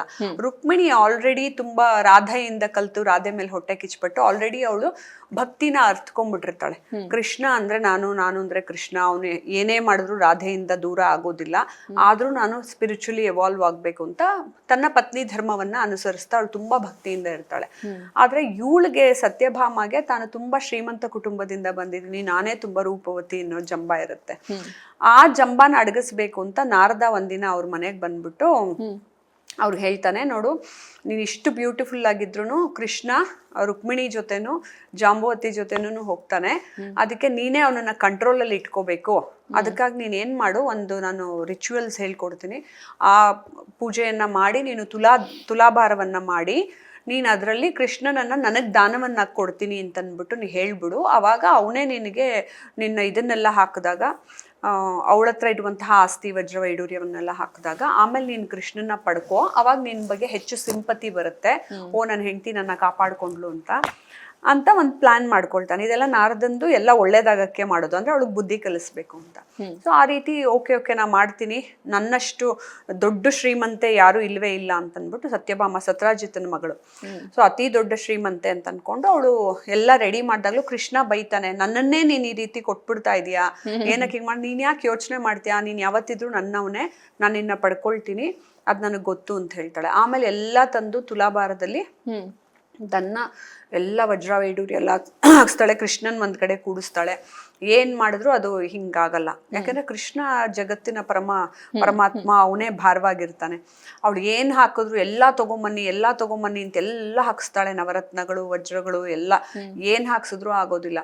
ಅವಾಗ ಕೃಷ್ಣ ಹೇಳ್ತಾನೆ, ನೀನ್ ಏನ್ ಮಾಡಿದ್ರು ಆಗೋದಿಲ್ಲ, ಹೋಗಿ ರುಕ್ಮಿಣಿನ್ ಕರ್ಕೊಂಬ ಅಂತ. ಅವಾಗ ಅವಳು ಅನ್ಯಾಯವಾಗಿ ನಾನು ಕೃಷ್ಣನ ಕೊಟ್ಬಿಡ್ತಾ ಇದ್ದೀನಲ್ಲ ನಾರದನ್ಗೆ ಅಂತ ಈಗೋ ಬಿಟ್ಟು ಹೋಗಿ ರುಕ್ಮಿಣಿನ ಕರ್ಕೊಂಡ್ಬರ್ತಾನೆ. ರುಕ್ಮಿಣಿಗೆ ಗೊತ್ತಾಗತ್ತೆ ಇದು ಭಕ್ತಿಯಿಂದ ಮಾತ್ರ ಸಾಧ್ಯ ಆಗೋದು ಅಂತ. ಅವಳು ಬರ್ತಾನೆ, ತುಳಸಿ ಗಿಡದಲ್ಲಿ ಟಕ್ ಅಂತ ಒಂದು ದಳ ಕಿತ್ಕೊಂಡ್ಬರ್ತಾಳೆ. ಕಿತ್ಕೊಂಡ್ಬಂದು ಸುಮ್ಮನೆನೂ ಹಾಕಲ್ಲ. ನಾ ಹೇಳಿದ್ರು ಅವಾಗ್ಲೂ ಪ್ರಾರ್ಥನೆ ಮುಖ್ಯ. ನಿಮ್ಮಲ್ಲಿರುವ ಎನರ್ಜಿ ವೈಬ್ರೇಷನ್ನು ಪ್ರಾರ್ಥನೆ ಅಲ್ಲಿ ಹೋಗ್ಬೇಕು. ಅವಳು ಅದನ್ನ ಪ್ರಾರ್ಥನೆ ಮಾಡ್ಕೊಂಡು ಅಲ್ಲಿ ಹಾಕ್ತಾಳೆ. ಹಾಕಿದ ತಕ್ಷಣ ಒಂದೇ ಒಂದು ತುಳಸಿ ದಳ ಹಾಕಿದ್ದಕ್ಕೆ ಪೂರ್ತಿ ಇದು ಕೆಳಗಡೆ ಬರುತ್ತೆ, ಕೃಷ್ಣ ಮೇಲ್ಗಡೆ ಹೋಗ್ತಾನೆ. ಅವಾಗ ಅದು ಒಂದು ತುಳಸಿ ದಳ ನಿನ್ನ ಅಷ್ಟು ಆಸ್ತಿ ವಜ್ರ ವೈಡೂರ್ಯ ಏನೇನೇನೇನು ನೀವು ಭೂಲೋಕದಲ್ಲಿ ನಂದು 40-60 ಸೈಟು, ನಂದು 10 ಮನೆ ಇದೆ, ಇಷ್ಟು ಸೈಟ್ ಇದೆ, ಬಾಡಿಗೆ ಬರೋ ಮನೆಗಳಿದೆ, ಕಾರುಗಳಿದೆ ಅಂತ ನಾವೇನೇನು ಅಹಂಕಾರ ಪಟ್ಕೋತೀವೋ ಅದೆಲ್ಲದನ್ನು ಮೀರಿದ್ದು ಒಂದು ತುಳಸಿ ದಳ. ಅದಕ್ಕೆ ನಿಮ್ ಜೀವನದಲ್ಲಿ ನೀವು ಎಷ್ಟೇ ನೊಂದ್ಕೊಂಡಿರ್ತೀರ, ಎಷ್ಟೇ ದುಃಖ ಆಗಿರುತ್ತೆ, ಯಾರೋ ನೀವು ತುಂಬಾ ಒಳ್ಳೆ ವ್ಯಕ್ತಿಗೆ ಬಂದು ಜನ ಕಷ್ಟ ಕೊಡ್ತಿರ್ತಾರೆ ಅಂದಾಗ ನೀವು ದಿನಾ ಕೃಷ್ಣನ್ಗೆ ಏನು ಮಾಡ್ಬೇಡಿ, ಪರಮಾತ್ಮ ನಿನ್ನ ಪಾದಕ್ಕೆ ಎಲ್ಲವನ್ನು ಸಮರ್ಪಿಸ್ತಾ ಇದ್ದೀನಿ ಅಂತ ನರಸಿಂಹಸ್ವಾಮಿಗಾಗ್ಲಿ ಕೃಷ್ಣನ್ಗಾಗ್ಲಿ ಒಂದು ದಳ ತುಳಸಿನ ತಗೊಂಬಂದು ಹಾಕ್ಬಿಟ್ಟು ಸಾಷ್ಟಾಂಗ ನಮಸ್ಕಾರವನ್ನ ಮಾಡಿ. Even I did it. ನನ್ನ ಜೀವನದಲ್ಲಿ ನನಗೆ ತುಂಬ ಕಡು ಕಷ್ಟಗಳು, ನೋವುಗಳು, ಅಪವಾದಗಳು, ಅವಮಾನಗಳು ಅಂಥದ್ದೆಲ್ಲ ಚಿಕ್ಕ ವಯಸ್ಸಿಂದ ನಾವು ಸಹಿಸ್ಕೊಂಡ್ ಬರ್ತಾ ಇದ್ದಾಗ, ತುಂಬ ನೋವುಗಳು ಬಂದಾಗ ನಾನು ಏನೂ ಮಾಡಲಿಲ್ಲ. ಕೃಷ್ಣನ್ಗೆ ಒಂದು ದಳ ತುಳಸಿ ಹಾಕ್ತಾ ಇದ್ದೆ, ಸಾಷ್ಟಾಂಗ ನಮಸ್ಕಾರ ಮಾಡ್ತಾ ಇದ್ದೆ. ನನಗೆ ಗೊತ್ತಿಲ್ಲ, ನಾ ಸತ್ಯವಾಗಿದ್ದೀನಿ, ನನ್ನನ್ನು ನೀನು ಉದ್ಧರಿಸ್ಬೇಕು, ನನ್ನನ್ನು ಕೈ ಹಿಡಿದೆತ್ತಬೇಕು, ಅಷ್ಟೇ ಬೇಕಾಗಿರೋದು. ಅದನ್ನ ನೀವು ಮಾಡಿದಾಗ ನೀವೇನೋ ಆಡಂಬರವಾಗಿ ಪೂಜೆ ಆಗಲಿ ಅದೆಲ್ಲ ಆಮೇಲೆ ಮಾಡಬೇಕು. ಯಾಕೆಂದ್ರೆ ನಮ್ಮ ಶ್ರದ್ಧಾ ಭಕ್ತಿಯನ್ನ ಬೆಳೆಸ್ಕೊಳ್ಳೋದಕ್ಕೆ ಟು ಸೆಲೆಬ್ರೇಟ್ ಪರಮಾತ್ಮ ಯು ಹ್ಯಾವ್ ಟು ಡೂ ಹಬ್ಬ ಹರಿದಿನ ಅಂಡ್ ಎಲ್ಲವನ್ನು ವಿಜೃಂಭಣೆಯಿಂದ. ಬಟ್ ದಿನಾ ಒಂದಳ ತುಳಸಿ ಇಡೋದನ್ನ, ಅದಕ್ಕೆ ಸಾಲಿಗ್ರಾಮ ಇರ್ಲಿ ಇರದೆ ಹೋಗ್ಲಿ ನಿಮ್ಮ ಮನೇಲಿ, ಕೃಷ್ಣನಿಗಿಡಿ. ಇಲ್ಲಾಂದ್ರೆ ಯಾವ ದೇವ್ರು ಇರ್ತಾರೋ ಅದರಲ್ಲೇ ದೇವರ ಪರಮಾತ್ಮನ ಸ್ವರೂಪವನ್ನ ಕಂಡುಕೊಂಡು ಕೃಷ್ಣಾರ್ಪಣ ಮಸ್ತು ಅಂತ ನೀವು ಇಡಬಹುದು. ಈ ಸಾಲಿಗ್ರಾಮದ ವಿಶೇಷತೆ ಏನು? ಗಂಡಕಿ ನದಿಯಲ್ಲಿ ಸಿಗುವಂತ ಕಲ್ಲುಗಳೆಲ್ಲ ಸಾಲಿಗ್ರಾಮಗಳು ಅಂತ ಹೇಳ್ತಾರೆ. ಇತ್ತೀಚೆಗಷ್ಟೇ ಒಂದು ಇಡೀ ವಿಶ್ವದಲ್ಲೇ ದೊಡ್ಡ ಸಾಲಿಗ್ರಾಮ ಸಿಕ್ತು ಅಂತ ಹೇಳಿ ನಮ್ಮ ಜಗದ್ಗುರುಗಳು ಕೂಡ ಹೋಗಿ ಅಲ್ಲಿ ಪೂಜೆ ಸಲ್ಲಿಸಿ ಬಂದಿದ್ದಾರೆ. ಈ ಸಾಲಿಗ್ರಾಮಕ್ಕೂ ಗಂಡಕಿ ನದಿಗೂ ಏನು ಸಂಬಂಧ ಅಂತ? ನಾನು ಇವಾಗ ಹೇಳದ್ನಲ್ಲ ಕತೆ, ಅದು ವೃಂದ ಕೊಟ್ಟಂತ ಶಾಪ. ಭೂಲೋಕದಲ್ಲಿ ಗಂಡಕಿ ನದಿಯಲ್ಲಿ ಅದೊಂದೇ ಕಡೆ ಸಾಲಿಗ್ರಾಮ ಸಿಗೋದು. ದಾಮೋದರ್ ಕುಂಡಿಂದ ಉತ್ಪತ್ತಿಯ ಉಗಮವಾಗತ್ತೆ. ಆ ಗಂಡಕಿ ನದಿಯಲ್ಲಿ ಸಾಲಿಗ್ರಾಮ ಶಿಲೆಗಳು ಸಿಗುತ್ತೆ ನೋಡಿ. ಅದು ಯೂನಿಕ್ ಆಗಿರುತ್ತೆ, ಅದೆಲ್ಲೂ ಸಿಕ್ಕಲ್ಲ ನಿಮ್ಗೆ. ಕಪ್ಪಗಿರುತ್ತೆ, ಅದರಲ್ಲೇ ನಿಮ್ಗೆ ನರಸಿಂಹಸ್ವಾಮಿ ಸಿಗುತ್ತೆ, ಹಿಂಗ್ ಎರಡಿರುತ್ತೆ. ಗೀಟುಗಳು ಅದ್ರೊಳಗಡೆ ಹುಳ ತಾನೇ ಕೊರ್ಕೊಂಡಿರುತ್ತೆ. ಯಾವ್ದೇ ಮನುಷ್ಯ ಹಿಂಗ್ ಕಲ್ಲು ಹೊಡೆದು ಡಿಸೈನ್ ಮಾಡಿರಲ್ಲ. ಈವನ್ ಸುದರ್ಶನ ಚಕ್ರದ್ ಸಿಗತ್ತೆ, ನೀವು ಹಿಂಗ್ ಓಪನ್ ಮಾಡಿದ್ರೆ ಅದೆಲ್ಲ ತಾನೇ ಹುಳ ಕೊರೆದಿರೋದು. ಒಂದು ಕಲ್ಲನ್ನ ಹುಳ ಹೆಂಗ್ ಕೊರೆಯಕ್ ಸಾಧ್ಯ ಅಂತ ನಾವು ಲೆಕ್ಕ ಹಾಕ್ಬೇಕು. ಸೊ ಇದೆಲ್ಲ beauty of our nature and universe, ಪರಮಾತ್ಮ ಹೇಗ್ ಮಾಡಿದಾನೆ ಅಂತ. ಸೊ ಆ ಸಾಲಿಗ್ರಾಮನ ನೀವು ತಗೊಂಬರೋದು ಏನಕ್ಕೆ ಅಂತ ಹೇಳಿದ್ರೆ, ಆ ನದಿಯಿಂದ ಸಾಕ್ಷಾತ್ ಪರಮಾತ್ಮನೇ ಶಾಪಗ್ರಸ್ತನಾಗಿ ಸಾಲಿಗ್ರಾಮ ಸ್ವರೂಪದಲ್ಲಿದ್ದಾಗ, ಈಗ ನಾವು ಹೇಗೆ ಸೂರ್ಯನ ಸಾಕ್ಷಾತ್ ಪರಮಾತ್ಮ ಕಣ್ಣೆದ್ರು ಕಾಣಿಸ್ತಾನೆ ಅಂತ ನೋಡ್ಕೋತೀವೋ, ಹಾಗೆ ಅದು ಸಾಕ್ಷಾತ್ ಪರಮಾತ್ಮನೇ ಸಾಲಿಗ್ರಾಮ. ಅದಕ್ಕೆ ತುಂಬಾ ಜನರ ಮನೆಯಲ್ಲಿ ಹೆಣ್ಮಕ್ಳು ಮುಟ್ಟಬೇಡಿ, ಸಾಲಿಗ್ರಾಮ ಪೂಜೆ ಮಾಡಬೇಡಿ, ನಾವು ಮಾತ್ರ ಮಾಡಬೇಕು ಅಂತ ಅನ್ನೋದು. ಆಮೇಲೆ ಇಟ್ಕೊಳ್ಳೋಕ್ಕೂ ಭಯ ಪಡ್ತಾರೆ. ಅಯ್ಯೋ ಸಾಲಿಗ್ರಾಮ ತಂದ್ಬಿಟ್ಟೆ ರೀ, ಅದಕ್ಕೆ ನಮ್ಮ ಮನೇಲಿ ಜಗಳ ಆಗ್ತಿದೆ, ಯಾರಿಗೋ ಕೊಟ್ಬಿಟ್ಟೆ ಅಂತಾರೆ. ಹಾಗೆಲ್ಲ ಮಾಡಬೇಡಿ. ನಿಮ್ಮ ಮನೆಯಲ್ಲಿ ತುಂಬಾ ಪುಣ್ಯ ಮಾಡಿದ್ರೇನೆ ಎಷ್ಟೋ ಜನ್ಮಗಳಿಂದ ಸಾಲಿಗ್ರಾಮ ಬರೋದಕ್ಕೆ ಸಾಧ್ಯ. ಸಾಲಿಗ್ರಾಮ ತಲೆತಲಾಂತರಗಳಿಂದ ಅಜ್ಜಿ ತಾತಂದ್ರು ಪೂಜೆ ಮಾಡ್ಕೊಂಡು ಬಂದು ನೆಕ್ಸ್ಟ್ ಟ್ರಾನ್ಸ್ಫರ್ ಮಾಡ್ತಾರೆ. ಆಮೇಲೆ ನಿಮ್ಗೆ ಆ ಒಂದು ಕಲ್ಲಿಂದು ಋಣ ಸಾಲಿಗ್ರಾಮದ್ದು ನಿಮ್ಗೆ ಇರಬೇಕು ಅಂತಂದ್ರೆ ಮಾತ್ರನೇ ಅದು ನಿಮ್ಮ ಮನೆಗೆ ಬರಕ್ ಸಾಧ್ಯ. ಹಂಗಿದ್ದಾಗ ಅದನ್ನ ಪ್ರತ್ಯಕ್ಷ ದೇವರೇ ನಿಮ್ಮ ಮನೆಗೆ ಬಂದು ಒಂದು ಪೂಜೆ ಮಾಡ್ಬೇಕೆ ಹೊರತು, ನೀವು ಇಲ್ಲಂತರಿ ನಾವ್ ಇಟ್ಕೋಬಾರ್ದಂತರಿ, ಅವ್ರು ಕೊಟ್ಬಿಟ್ಟೆ ಇವ್ರು ಕೊಟ್ಬಿಟ್ಟೆ ಅಂತ ಹೇಳಿದ್ರೆ, ದೇವ್ರೊಂದು ಅವಕಾಶ ಕೊಟ್ಟಿದ್ರು ನಿಮ್ಮ ಮನೆಗೆ ಬಂದು, ನೀವೇ ಬೇಡ ಅಂತ ಕೊಟ್ಬಿಟ್ರಿ. ಹಂಗ್ ಮಾಡ್ಕೋಬಾರ್ದು. ಸೊ ಸಾಲಿಗ್ರಾಮದ ಇತಿಹಾಸ ಮತ್ತೆ ಪುರಾಣೋಕ್ತ ಕಥೆಗಳು ಆ ರೀತಿ ಇದೆ. ಅದಕ್ಕೆ ತುಳಸಿಯ ಸಂಬಂಧ. ನಾವು ತುಳಸಿ ಹಬ್ಬ ಮಾಡ್ಬೇಕಾದ್ರೂ ಕಾರ್ತಿಕ ಮಾಸದಲ್ಲಿ ಲಕ್ಷ್ಮಿಗೆ ಹೋಲಿಸ್ತೀವಿ ತುಳಸಿನ. ಯಾಕೆಂದ್ರೆ ಅವಳು ಪರಮಾತ್ಮನ ಪರಮ ಭಕ್ತೆ, ನಾವೆಲ್ಲರೂ ಪರಮಾತ್ಮನ ಪರಮ ಭಕ್ತರು, ಅವ್ನ ಹೆಂಡತಿ ಇದ್ದ ಹಾಗೇನೆ. ಯಾಕಂದ್ರೆ we are all inter connected.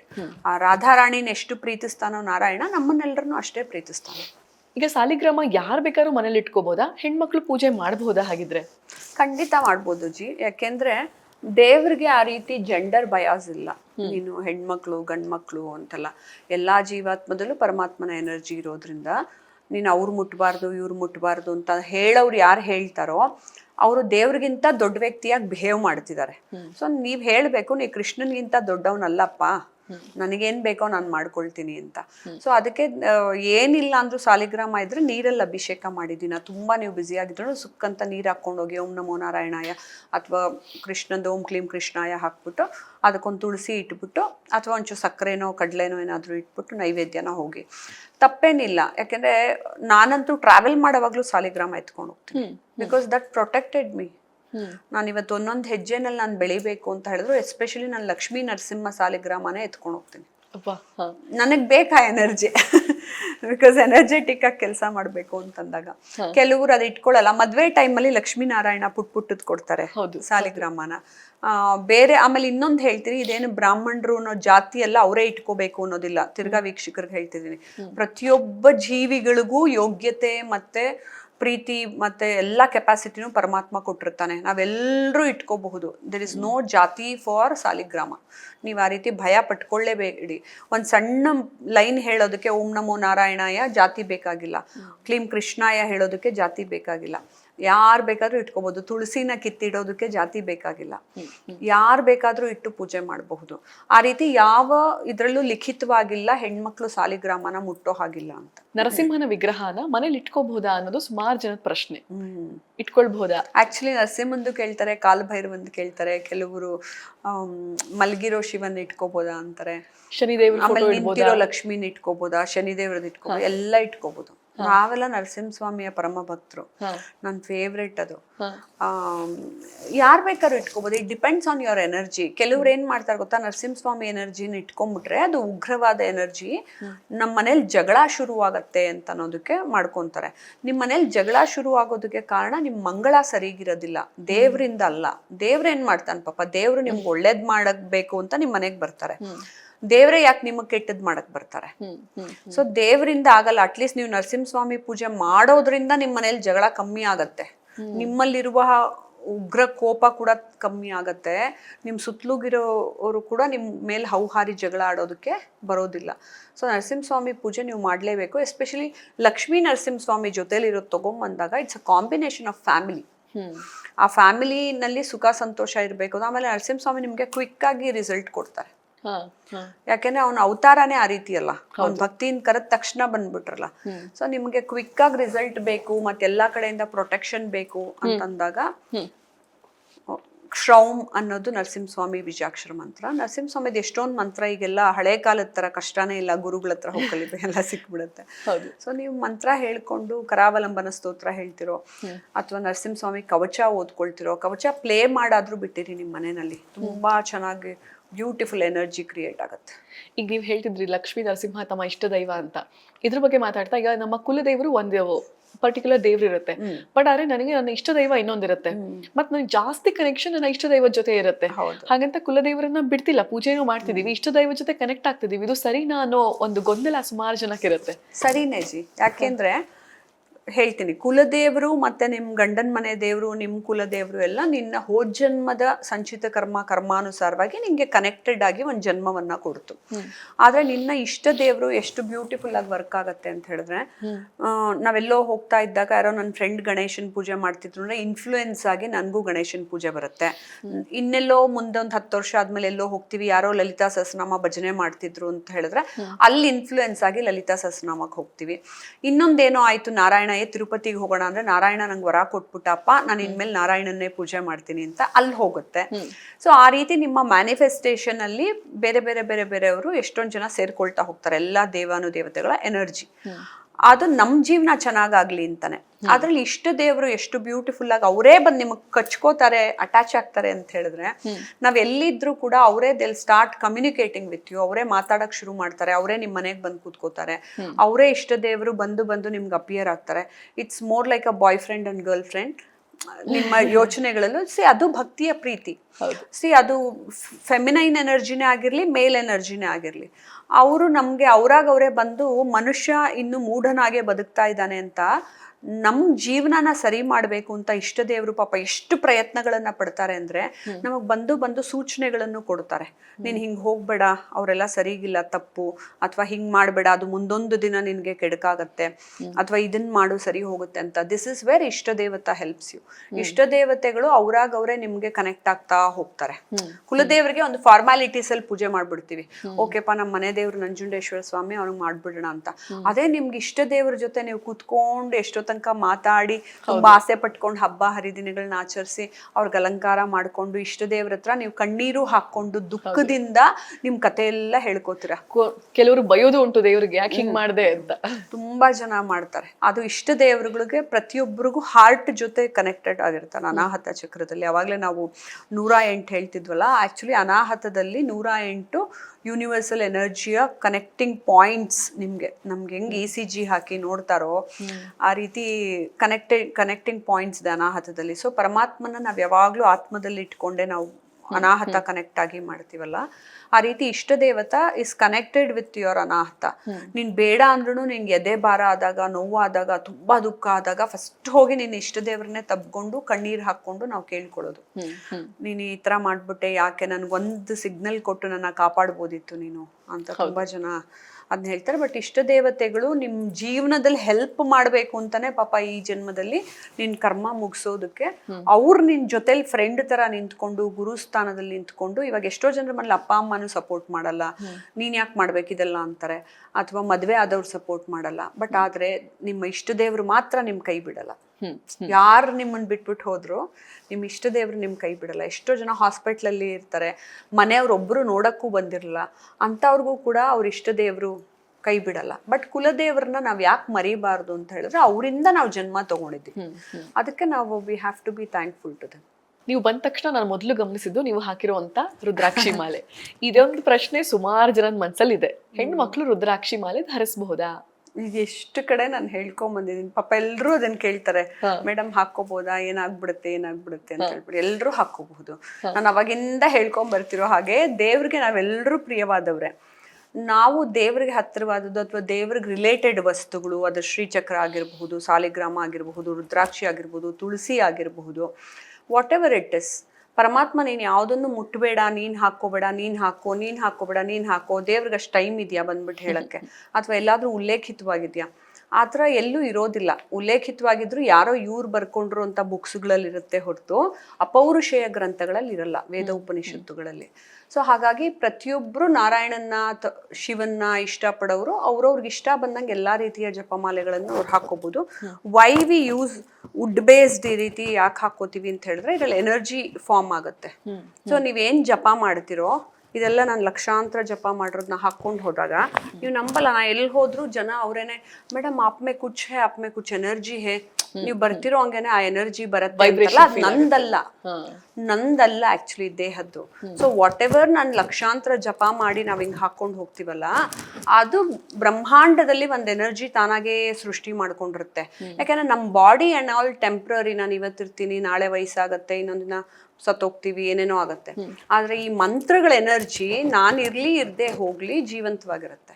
So ಹಾಗಾಗಿ ನೀವು ರುದ್ರಾಕ್ಷಿನ ತಗೊಂಡ್ ಹಾಕೊಂಡಾಗ ಇನಿಷಿಯಲಿ ಕೆಲವ್ರು ಇನ್ನೊಂದಷ್ಟು ಜನ ಹೇಳ್ತಾರೆ, ರುದ್ರಾಕ್ಷಿ ಹಾಕೊಂಡೆ ಎಡವು ಬಿದೋದೆ, ನಮ್ಮ ಮನೇಲಿ ಕಷ್ಟ ಆಯ್ತು, ನಂಗೆ ತಲೆ ಸುತ್ತೋಂಗಾಯ್ತು, ತಲೆನೋವು ಬಂತು ಅಂತ ಗಂಡ್ ಮಕ್ಳು ಹೇಳ್ತಾರೆ, ತಲೆ ಭಾರ ಆಯ್ತು ಅಥವಾ ಜಗಳ ಆಯ್ತು. ಆತರ ನೀವು ಒಂದ್ ಎನರ್ಜಿ ನಿಮ್ ಹತ್ರ ಬಂದು ಸಡನ್ ಆಗಿ ಒಂದ್ ಏರುಪೇರ್ ಆಗಿರ್ಬೋದು, ಟ್ರಾನ್ಸಿಷನ್ ಟೈಮ್ ಅಂತ ಕರಿತೀವಿ ನಾವು. ಆ ಟ್ರಾನ್ಸಿಷನ್ ಕ್ರಿಸ್ ಕ್ರಾಸ್ ಮಾಡ್ಬೇಕಾದ್ರೆ ಹಂಗಾಗತ್ತೆ. ನೀವು ಒಬ್ಬ ನಾರ್ಮಲ್ ಮನುಷ್ಯರಾಗಿದ್ರಿ, ನಿಮ್ಮ ಹತ್ರ ಒಂದು ಹೈ ಎನರ್ಜಿ ಬಂತು, ಅವಾಗ ನಿಮ್ಗೆ ಹಂಗಾಗೇ ಆಗತ್ತೆ, ವಿಚಲಿತರಾಗ್ತೀರಾ. ಬಟ್ ಹಂಗಂತ ನೀವು ತೆಗೆದಿಟ್ಬಿಟ್ಟು ನಾನು ಮೊದಲ ತರಾನೇ ಇರ್ತೀನಿ ಅಂತಂದ್ರೆ we are fools. If you want to grow further, ನೀನ್ನ ಬೆಳಿಬೇಕು ಅಂತಂದಾಗ ಆ ಟ್ರಾನ್ಸಿಷನ್ ಟೈಮ್ ನ ಅಕ್ಸೆಪ್ಟ್ ಮಾಡ್ಕೋಬೇಕು. ಇವಾಗ ಎಕ್ಸಾಮ್ ಬಂದಂಗೆ ನಾವು ಓದ್ತಿರೋಂಗೆ ಇರ್ತೀನಿ ಅಂದ್ರೆ ಒನ್ ಡೇ ನಿನ್ ಟೆನ್ಷನ್ ಅಲ್ಲಿ ಎಕ್ಸಾಮ್ ಬರೀಲೇಬೇಕಲ್ಲ. ಆ ಟೆನ್ಷನ್ ಇಂದ ಹೋದ್ರೆ ನಿಂಗೆ ರಿಸಲ್ಟ್ ನೀನ್ ಪಾಸ್ ಆದೆ ಅಂತ ಸಿಗೋದು. ಸೊ ನಾನ್ ಬೆಳವಣಿಗೆಯನ್ನ ಕಾಣ್ಬೇಕು ನನ್ನ ಜೀವನದಲ್ಲಿ ಅಂದಾಗ ನಾನು ಎಲ್ರಿಗೂ, ಆಮೇಲೆ ಹೆಣ್ಮಕ್ಳಿಗೆ ಹೇಳ್ತೀನಿ, ನೀವು ಜಪ ಮಾಡಿದ್ದು ಕತ್ತಿಗೆ ಹಾಕೊಂಡೇ ಹೋಗಿ, ನಿಮ್ಗೆ ಅದು ಪ್ರೊಟೆಕ್ಟ್ ಮಾಡುತ್ತೆ. ಇನ್ನೊಂದಷ್ಟು ತಾಂತ್ರಿಕ ವಿದ್ಯೆಗಳಲ್ಲಿ ಏನ್ ಹೇಳ್ತಾರೆ, ನೀವು ಜಪ ಮಾಡಿದ್ದನ್ನ ಅಲ್ಲೇ ಇಟ್ಬಿಡಿ, ದೇವ್ರ ಮುಂದೆ ನೀವು ಹಾಕೋಬೇಡಿ ಅಂತಾರೆ. ನಾ ಹೇಳೋದು, ಈ ಕಲಿಯುಗದಲ್ಲಿ ನೀವು ಇಂಥ ಸಮಾಜದಲ್ಲಿ ಓಡಾಡ್ತಾ ಇದ್ದೀರಾ ಅಂತ ಹೇಳಿದ್ರೆ ನಿಮ್ ಎನರ್ಜಿ ಮನೇಲಿ ಇಟ್ಬಿಟ್ಟು ಹೋಗೋದಲ್ಲ. ಮೊದ್ಲೆಲ್ಲ ಮನೇಲೇ ಕೂತ್ಕೊಳ್ಳೋರು, ಮನೇಲೇ ಊಟ ಮಾಡೋರು, ಜಪ ಮಾಡೋದಷ್ಟೇ, ಸಿದ್ಧಿಸ್ಕೊಳ್ಳೋದಷ್ಟೇ ಅವ್ರ ಜೀವನ ಆಗಿರ್ತಿತ್ತು. ಎಲ್ಲಾ ಪುರಾಣಗಳು, ಎಲ್ಲಾ ತತ್ವಗಳು ತ್ರೇತಾಯುಗ ದ್ವಾಪರ ಯುಗಕ್ಕೆ ಕೆಲವು ಅನ್ವಯಿಸಿದ್ರೆ ಕಲಿಯುಗಕ್ಕೆ ಬೇರೆನೆ ಅನ್ವಯಿಸಿರುತ್ತೆ. ಅದಕ್ಕೆ ದೇವ್ರು ಬರೀ ನಾಮ ಜಪಾನೇ ಸಾಕು, ನೀನ್ ರಿಚುವಲ್ಸ್ ಮಾಡದೇ ಇದ್ರು ಅಂತ ಯಾಕೆ ಹೇಳ್ತಾನೆ ಅಂತ ಹೇಳಿದ್ರೆ ಎಲ್ಲದಕ್ಕೂ ಅನ್ವಯಿಸುತ್ತೆ ಅಂತ ಅಲ್ಲ. ಸೊ ಇಲ್ಲಿ ನಿನ್ಗೆ ನೀನು ಹೊರಗೆ ಹೋದ ತಕ್ಷಣನೇ 100 ಜನ ನೆಗೆಟಿವ್ ಜನ ನಿಂತಿರ್ತಾರೆ, ಯಾರೋ ಒಬ್ರು ಪಾಸಿಟಿವ್ ಜನ ನಿಂತಿರ್ತಾರೆ ಅಂತ ಇಟ್ಕೋ. Every day it's a battle field. ನೀನ್ ಆ ಯುದ್ಧ ಭೂಮಿಲಿ ನಡ್ಕೊಂಡು ಹೋಗ್ಬೇಕು ಅಂದಾಗ ಎನರ್ಜಿ ತುಂಬ್ಕೊಂಡು ಹೋಗ್ಬೇಕು. ನಮ್ಮ ಎಸ್ಪೆಷಲಿ ಹುಡುಗಿರಲ್ಲಿ ಆ ಶಕ್ತಿ ಇರಲ್ಲ ಅಂದಾಗ ನೀನೇ ಮಾಡಿದಂತ ಮಂತ್ರ ಜಪ ವಿಲ್ ಪ್ರೊಟೆಕ್ಟ್ ಯು. ಡೆಫಿನೆಟ್ಲಿ ಒಂದಲ್ಲ ಒಂದ್ ಕಡೆ ಪ್ರೊಟೆಕ್ಟ್ ಮಾಡೇ ಮಾಡುತ್ತೆ. ಹಾಗಾಗಿ ನೀವು ಮನೇಲಿ ಇಡಬೇಡಿ. ನೀವೇನೇ ಜಪ ಮಾಡಿದ್ರು, ಯಾರೋ ಅಣಗಿಸಿದ್ರು ಅಂತ ಇಟ್ಕೊಳ್ಳಿ, ಓ ಏನಮ್ಮ ನೀನ್ ಇವತ್ತು ಮಾಲೆ ಹಾಕೊಂಬಂದ್ಬಿಟ್ಟಿದ್ಯಾ, ಯಾಕೆ ಹಂಗಾಕೋ, ಯಾಕೆ ಒಳಗೆ ಹಾಕೋ. ನಾನು 108 ಜನ ನಾನು ಯಾರೇನು ಹೇಳಿದ್ರು ನಾನು ಕೇಳ್ತಿರ್ಲಿಲ್ಲ. ನಾನು 25 ವರ್ಷ ಆಯ್ತು, 25-28 ವರ್ಷ ಆಯ್ತು ಹಾಕೊಳ್ಳೋದು. ನಂದು ಹಳೇ ವಿಡಿಯೋ ನೋಡಿ ಯಾವಾಗ್ಲೂ ಹಾಕೊಂಡಿದ್ದೀನಲ್ಲ. ಸೊ ಹಾಗಾಗಿ ಬೇರೆಯವ್ರು ಹೇಳೋ ಮಾತನ್ನ ನೀವೇನು ಕೇಳಬೇಕು ಅಂತಿಲ್ಲ, ಯಾವಾಗ ನೀವು ಭಕ್ತಿಯಲ್ಲಿ ಪರಮಾತ್ಮನಿಗೆ ಕನೆಕ್ಟ್ ಆಗಿದ್ದಾಗ. ಆದ್ರೆ ನೀವಿನ್ನೂ ಕಲಿತಾ ಇದ್ದೀರಾ ಅಂತಂದಾಗ ನೀವು ಬೇರೆಯವ್ರು ಹೇಳೋ ಮಾತನ್ನು ಯಾಕೆ ಕೇಳಬೇಕು ಅಂತ ಹೇಳಿದ್ರೆ ಇನ್ನೂ ಕಲ್ತ್ಕೊಳ್ಳೋದಕ್ಕೆ ಕೇಳಬೇಕು. ಆದ್ರೆ ನೀವು ಜಪ ಮಾಡೋದನ್ನೆಲ್ಲ ನೀವು ಮನೇಲಿ ಇಟ್ಬಿಡಿ ಅಂತ ಅನ್ನೋದಲ್ಲ. ನೀವು ಭಕ್ತಿಯಿಂದ ಜಪ ಮಾಡಿ ನೀವು ದಯವಿಟ್ಟು ಹಾಕೊಂಡು ಹೋಗಿ. ನಾನು ಎಷ್ಟೋ ಜನ ಹಾಸ್ಪಿಟ್ಲಲ್ಲಿ ಇರೋರ್ಗಳಿಗೂ ಫಸ್ಟ್ ನಾನು ಜಪ ಮಾಡಿರೋ ಮಾಲೆಗಳನ್ನೇ ಹಾಕೊಳ್ಳಿ ಅಂತ ಹೇಳೋದು. Some energy, some protection should be there. Because ಪ್ರಜ್ಞೆ ತಪ್ಪಿ ನಾ ಎಲ್ಲೋ ಮಲಗಿರಬಹುದು, ಆದ್ರೆ ಇದ್ರಲ್ಲಿ ಎನರ್ಜಿ ಇರುತ್ತೆ. ಸೊ ಹಾಗಾಗಿ ಆ ಎನರ್ಜಿನ ನೀವು ಪಡ್ಕೊಳ್ಳೋದು ಹೆಣ್ಮಕ್ಳು ಹಾಕೋಬಹುದು. ರುದ್ರಾಕ್ಷಿಲಿ ಆಮೇಲೆ ಇಷ್ಟೇ ಮುಖದ್ದು ಹಾಕೋಬೇಕಾ, ಅಷ್ಟೇ ಮುಖ, ಅದು ಪ್ರಶ್ನೆ ಕೇಳ್ತಾರೆ ನೆಕ್ಸ್ಟ್ ನಿಮ್ಮ ಇದರಲ್ಲಿ. ಎಷ್ಟು ಮುಖದ್ ಬೇಕಾದ್ರೂ ಹಾಕೊಳ್ಳಿ. ರುದ್ರಾಕ್ಷಿ ಸರ್ ರುದ್ರಾಕ್ಷಿ. ನಾನು ಸಿಂಗಲ್ ಬೆಡ್ರೂಮ್ ಮನೇಲಿದ್ದೀನ, ಡಬಲ್ ಬೆಡ್ರೂಮ್ ಮನೇಲಿದ್ದೀನ, ತ್ರಿಬಲ್ ಬೆಡ್ರೂಮ್ ಮನೇಲಿದ್ದೀನ, ಮ್ಯಾಟರ್ ಆಗಲ್ಲ. ನಾನು ದೇವ್ರ ಜೊತೆ ಕನೆಕ್ಟ್ ಆಗಿದ್ದೀನ ಅಷ್ಟೇ ಮ್ಯಾಟರ್ ಆಗೋದು. ಹಾಗಾಗಿ ನಾ ಬಡವಳ ಶ್ರೀಮಂತನೂ ಆಗಲ್ಲ. ಹಾಗೇನೆ ರುದ್ರಾಕ್ಷಿನೂ ಅದು ಏಕಮುಖಾನ, ದ್ವಿಮುಖಾನ, ಚತುರ್ಮುಖಾನ, ನನಗದು ಬೇಕಾಗಿಲ್ಲ. ನನಗೆ ರುದ್ರಾಕ್ಷಿ ಬೇಕು. ಯಾಕೆಂದ್ರೆ ಅದು ಶಿವನಿಗೆ ಪ್ರಿಯವಾದದ್ದು. ಶಿವನ ಅಕ್ಷಿ, ಶಿವನ್ ಕಣ್ಣೀರು ಅಂತಾರ ಅಥವಾ ಶಿವನ್ ಕಣ್ಣು ಅಂತಾರೋ. ಸೊ ನನಗೆ ಅದು ಬೇಕು. It has some energy. So ಹಾಗಾಗಿ ನೀವು ರುದ್ರಾಕ್ಷಿ ಬಳಕೆ ಎಲ್ಲರೂ ಮಾಡಬಹುದು. ತುಳಸಿನೂ ಎಲ್ಲರೂ ಮಾಡ್ಬೋದು. ಕೆಲವ್ರ ಮನೆ ತುಳಸಿನೂ ಮುಟ್ಟಕ್ ಬಿಡಲ್ಲ. ಆಕ್ಚುಲಿ ತುಳಸಿ ಮಾಲೆನೂ ನೀವೆಲ್ಲರೂ ಹಾಕೋಬಹುದು. ಈಗ ಹೆಣ್ಮಕ್ಳ ಬಗ್ಗೆ ಮಾತಾಡ್ತಾ ಇನ್ನೊಂದು ಸಾಧಾರಣವಾದ ಪ್ರಶ್ನೆ ನನಗೆ. ಈಗ ಹೆಣ್ಣು ಅಂದ ತಕ್ಷಣ ಅವರು ಹುಟ್ಟದಾಗಿಂದಾನೇ ಈ ಅರಿಶಿನ, ಕುಂಕುಮ, ಈ ಎಲ್ಲ ಏನಂತಾರೆ ಸುಮಂಗಲ ದ್ರವ್ಯಗಳು ಅವ್ರ ಜೊತೆನಲ್ಲೇನೆ ಬರುತ್ತೆ. ಆದ್ರೆ ಯಾಕೆ ಗಂಡಿನ ಅವರ ಜೊತೆ ಅಸ್ತಿತ್ವಕ್ಕೆ ಮಾತ್ರ ಅದನ್ನ ಸೀಮಿತವಾಗಿಡ್ತಾರೆ? ಅಂದ್ರೆ ಈಗ ಗಂಡ ತೀರ್ ಹೋದ್ಮೇಲಿಂದ ಅವ್ರಿಗೊಂದು ಕುಂಕುಮ ಕೊಡೋ ಹಂಗಿಲ್ಲ, ಅವರೊಂದು ಶುಭ ಕಾರ್ಯದಲ್ಲಿ ಪಾಲ್ಗೊಳ್ಳೋ ಹಂಗಿಲ್ಲ, ಒಂದು ಹೂವಿಳ್ಳಿ ಅಂತದನ್ನೆಲ್ಲ ಮಾಡಿದಾಗ ಪಾಪ ಅವ್ರಿಗೆ ಕೊಡೋದೇ ಇಲ್ಲ. ಯಾಕಂಗ್ ಮಾಡ್ತಾರೆ? Very good question. ಆಕ್ಚುಲಿ ಇದು ನಾನು ಎಲ್ಲಾ ಕಡೆ ಹೇಳಬೇಕು ಅಂತಿದ್ದೆ. ನಾನು ಯಾವ ಇಂಟರ್ವ್ಯೂಲು ಇದು ಕೇಳಿರ್ಲಿಲ್ಲ. ಮನೋಧರ್ಮ ಶಾಸ್ತ್ರದ ಬಗ್ಗೆ ನಾ ಹೇಳ್ಬೇಕು. ನಾನು ಅದಕ್ಕೆ ಯಾವಾಗ್ಲೂ ಅಪೌರುಷೇಯ ಗ್ರಂಥ ಅಂತ ಯಾಕೆ ಹೇಳ್ತೀನಿ ಅಂದ್ರೆ, ಮನುಷ್ಯನಿಗೆ ಅಲ್ಟಿಮೇಟ್ ಆಗಿ ಬೇಕಾಗಿರೋದು ವೇದ, ಉಪನಿಷತ್ತು, ಭಗವದ್ಗೀತಾ. ಬೇರೆ ಧರ್ಮಶಾಸ್ತ್ರಗಳನ್ನೆಲ್ಲ ಬರ್ಕೊಂಬಂದ್ರು. ನಾವಾಗ್ಲೇ ನಿಮ್ಗೆ ಹೇಳ್ದಂಗೆ ತ್ರೇತಾಯುಗ, ದ್ವಾಪರ ಯುಗ, ಇನ್ನೊಂದು ಯುಗಗಳಿಗೆ, ಕೃತಯುಗಗಳಿಗೆ ಅನ್ವಯಿಸಿರಬಹುದು. ಅನೇಕ ಧರ್ಮಶಾಸ್ತ್ರ ನನ್ನ ಕಲಿಯುಗಕ್ಕೆ ಅನ್ವಯಿಸದೇ ಇರಬಹುದು. ನಿನ್ನಲ್ಲಿ ಭಕ್ತಿ ಅನ್ನೋದು ಒಂದಿದ್ದಾಗ ಅನೇಕ ಧರ್ಮಗಳು ನಿನಗೆ ಅನ್ವಯಿಸದೇ ಇರಬಹುದು. ಮನುಧರ್ಮಶಾಸ್ತ್ರದಲ್ಲಿ ನಿನಗೆ ಗಂಡ ಸತ್ತೋದ್ರೆ ಗಂಡನ್ ತಮ್ಮನ್ ಮದುವೆ ಮಾಡ್ಕೋ ಅಂತ ಇದೆ. ಹಂಗಂತ ಆಗಕ್ಕಾಗತ್ತಾ?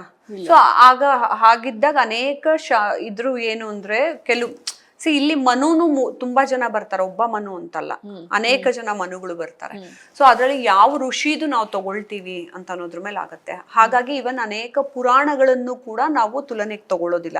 ನೀವು ಫಿಲಾಸಫಿ ಬಗ್ಗೆ ತರ್ಕ ಮಾಡ್ಬೇಕು ಅಂದ್ರೆ, ತತ್ವಶಾಸ್ತ್ರದ ಬಗ್ಗೆ, ಅದಕ್ಕೆ ನಾವು ಅನೇಕ ಪುರಾಣಗಳನ್ನು ತಗೊಂಡು ಮಾತಾಡಲ್ಲ. ಯಾಕೆಂದ್ರೆ ಪುರಾಣಗಳಲ್ಲಿ ಎಮೋಷನ್ಸ್ ಇರುತ್ತೆ. ಚಿಕ್ಕಮ್ಮ ಅವ್ರಂಗಂದ್ರು, ಇವ್ರ ಹೆಂಡತಿ ಜೊತೆ ಇವ್ರ ಮದ್ವೆ ಆದ್ರು, ಹಿಂಗಾಯ್ತಂತೆ, ಆಗ್ರಹಕ್ಕೆ ಹಂಗಾಯ್ತಂತೆ. ಹಂಗಲ್ಲ.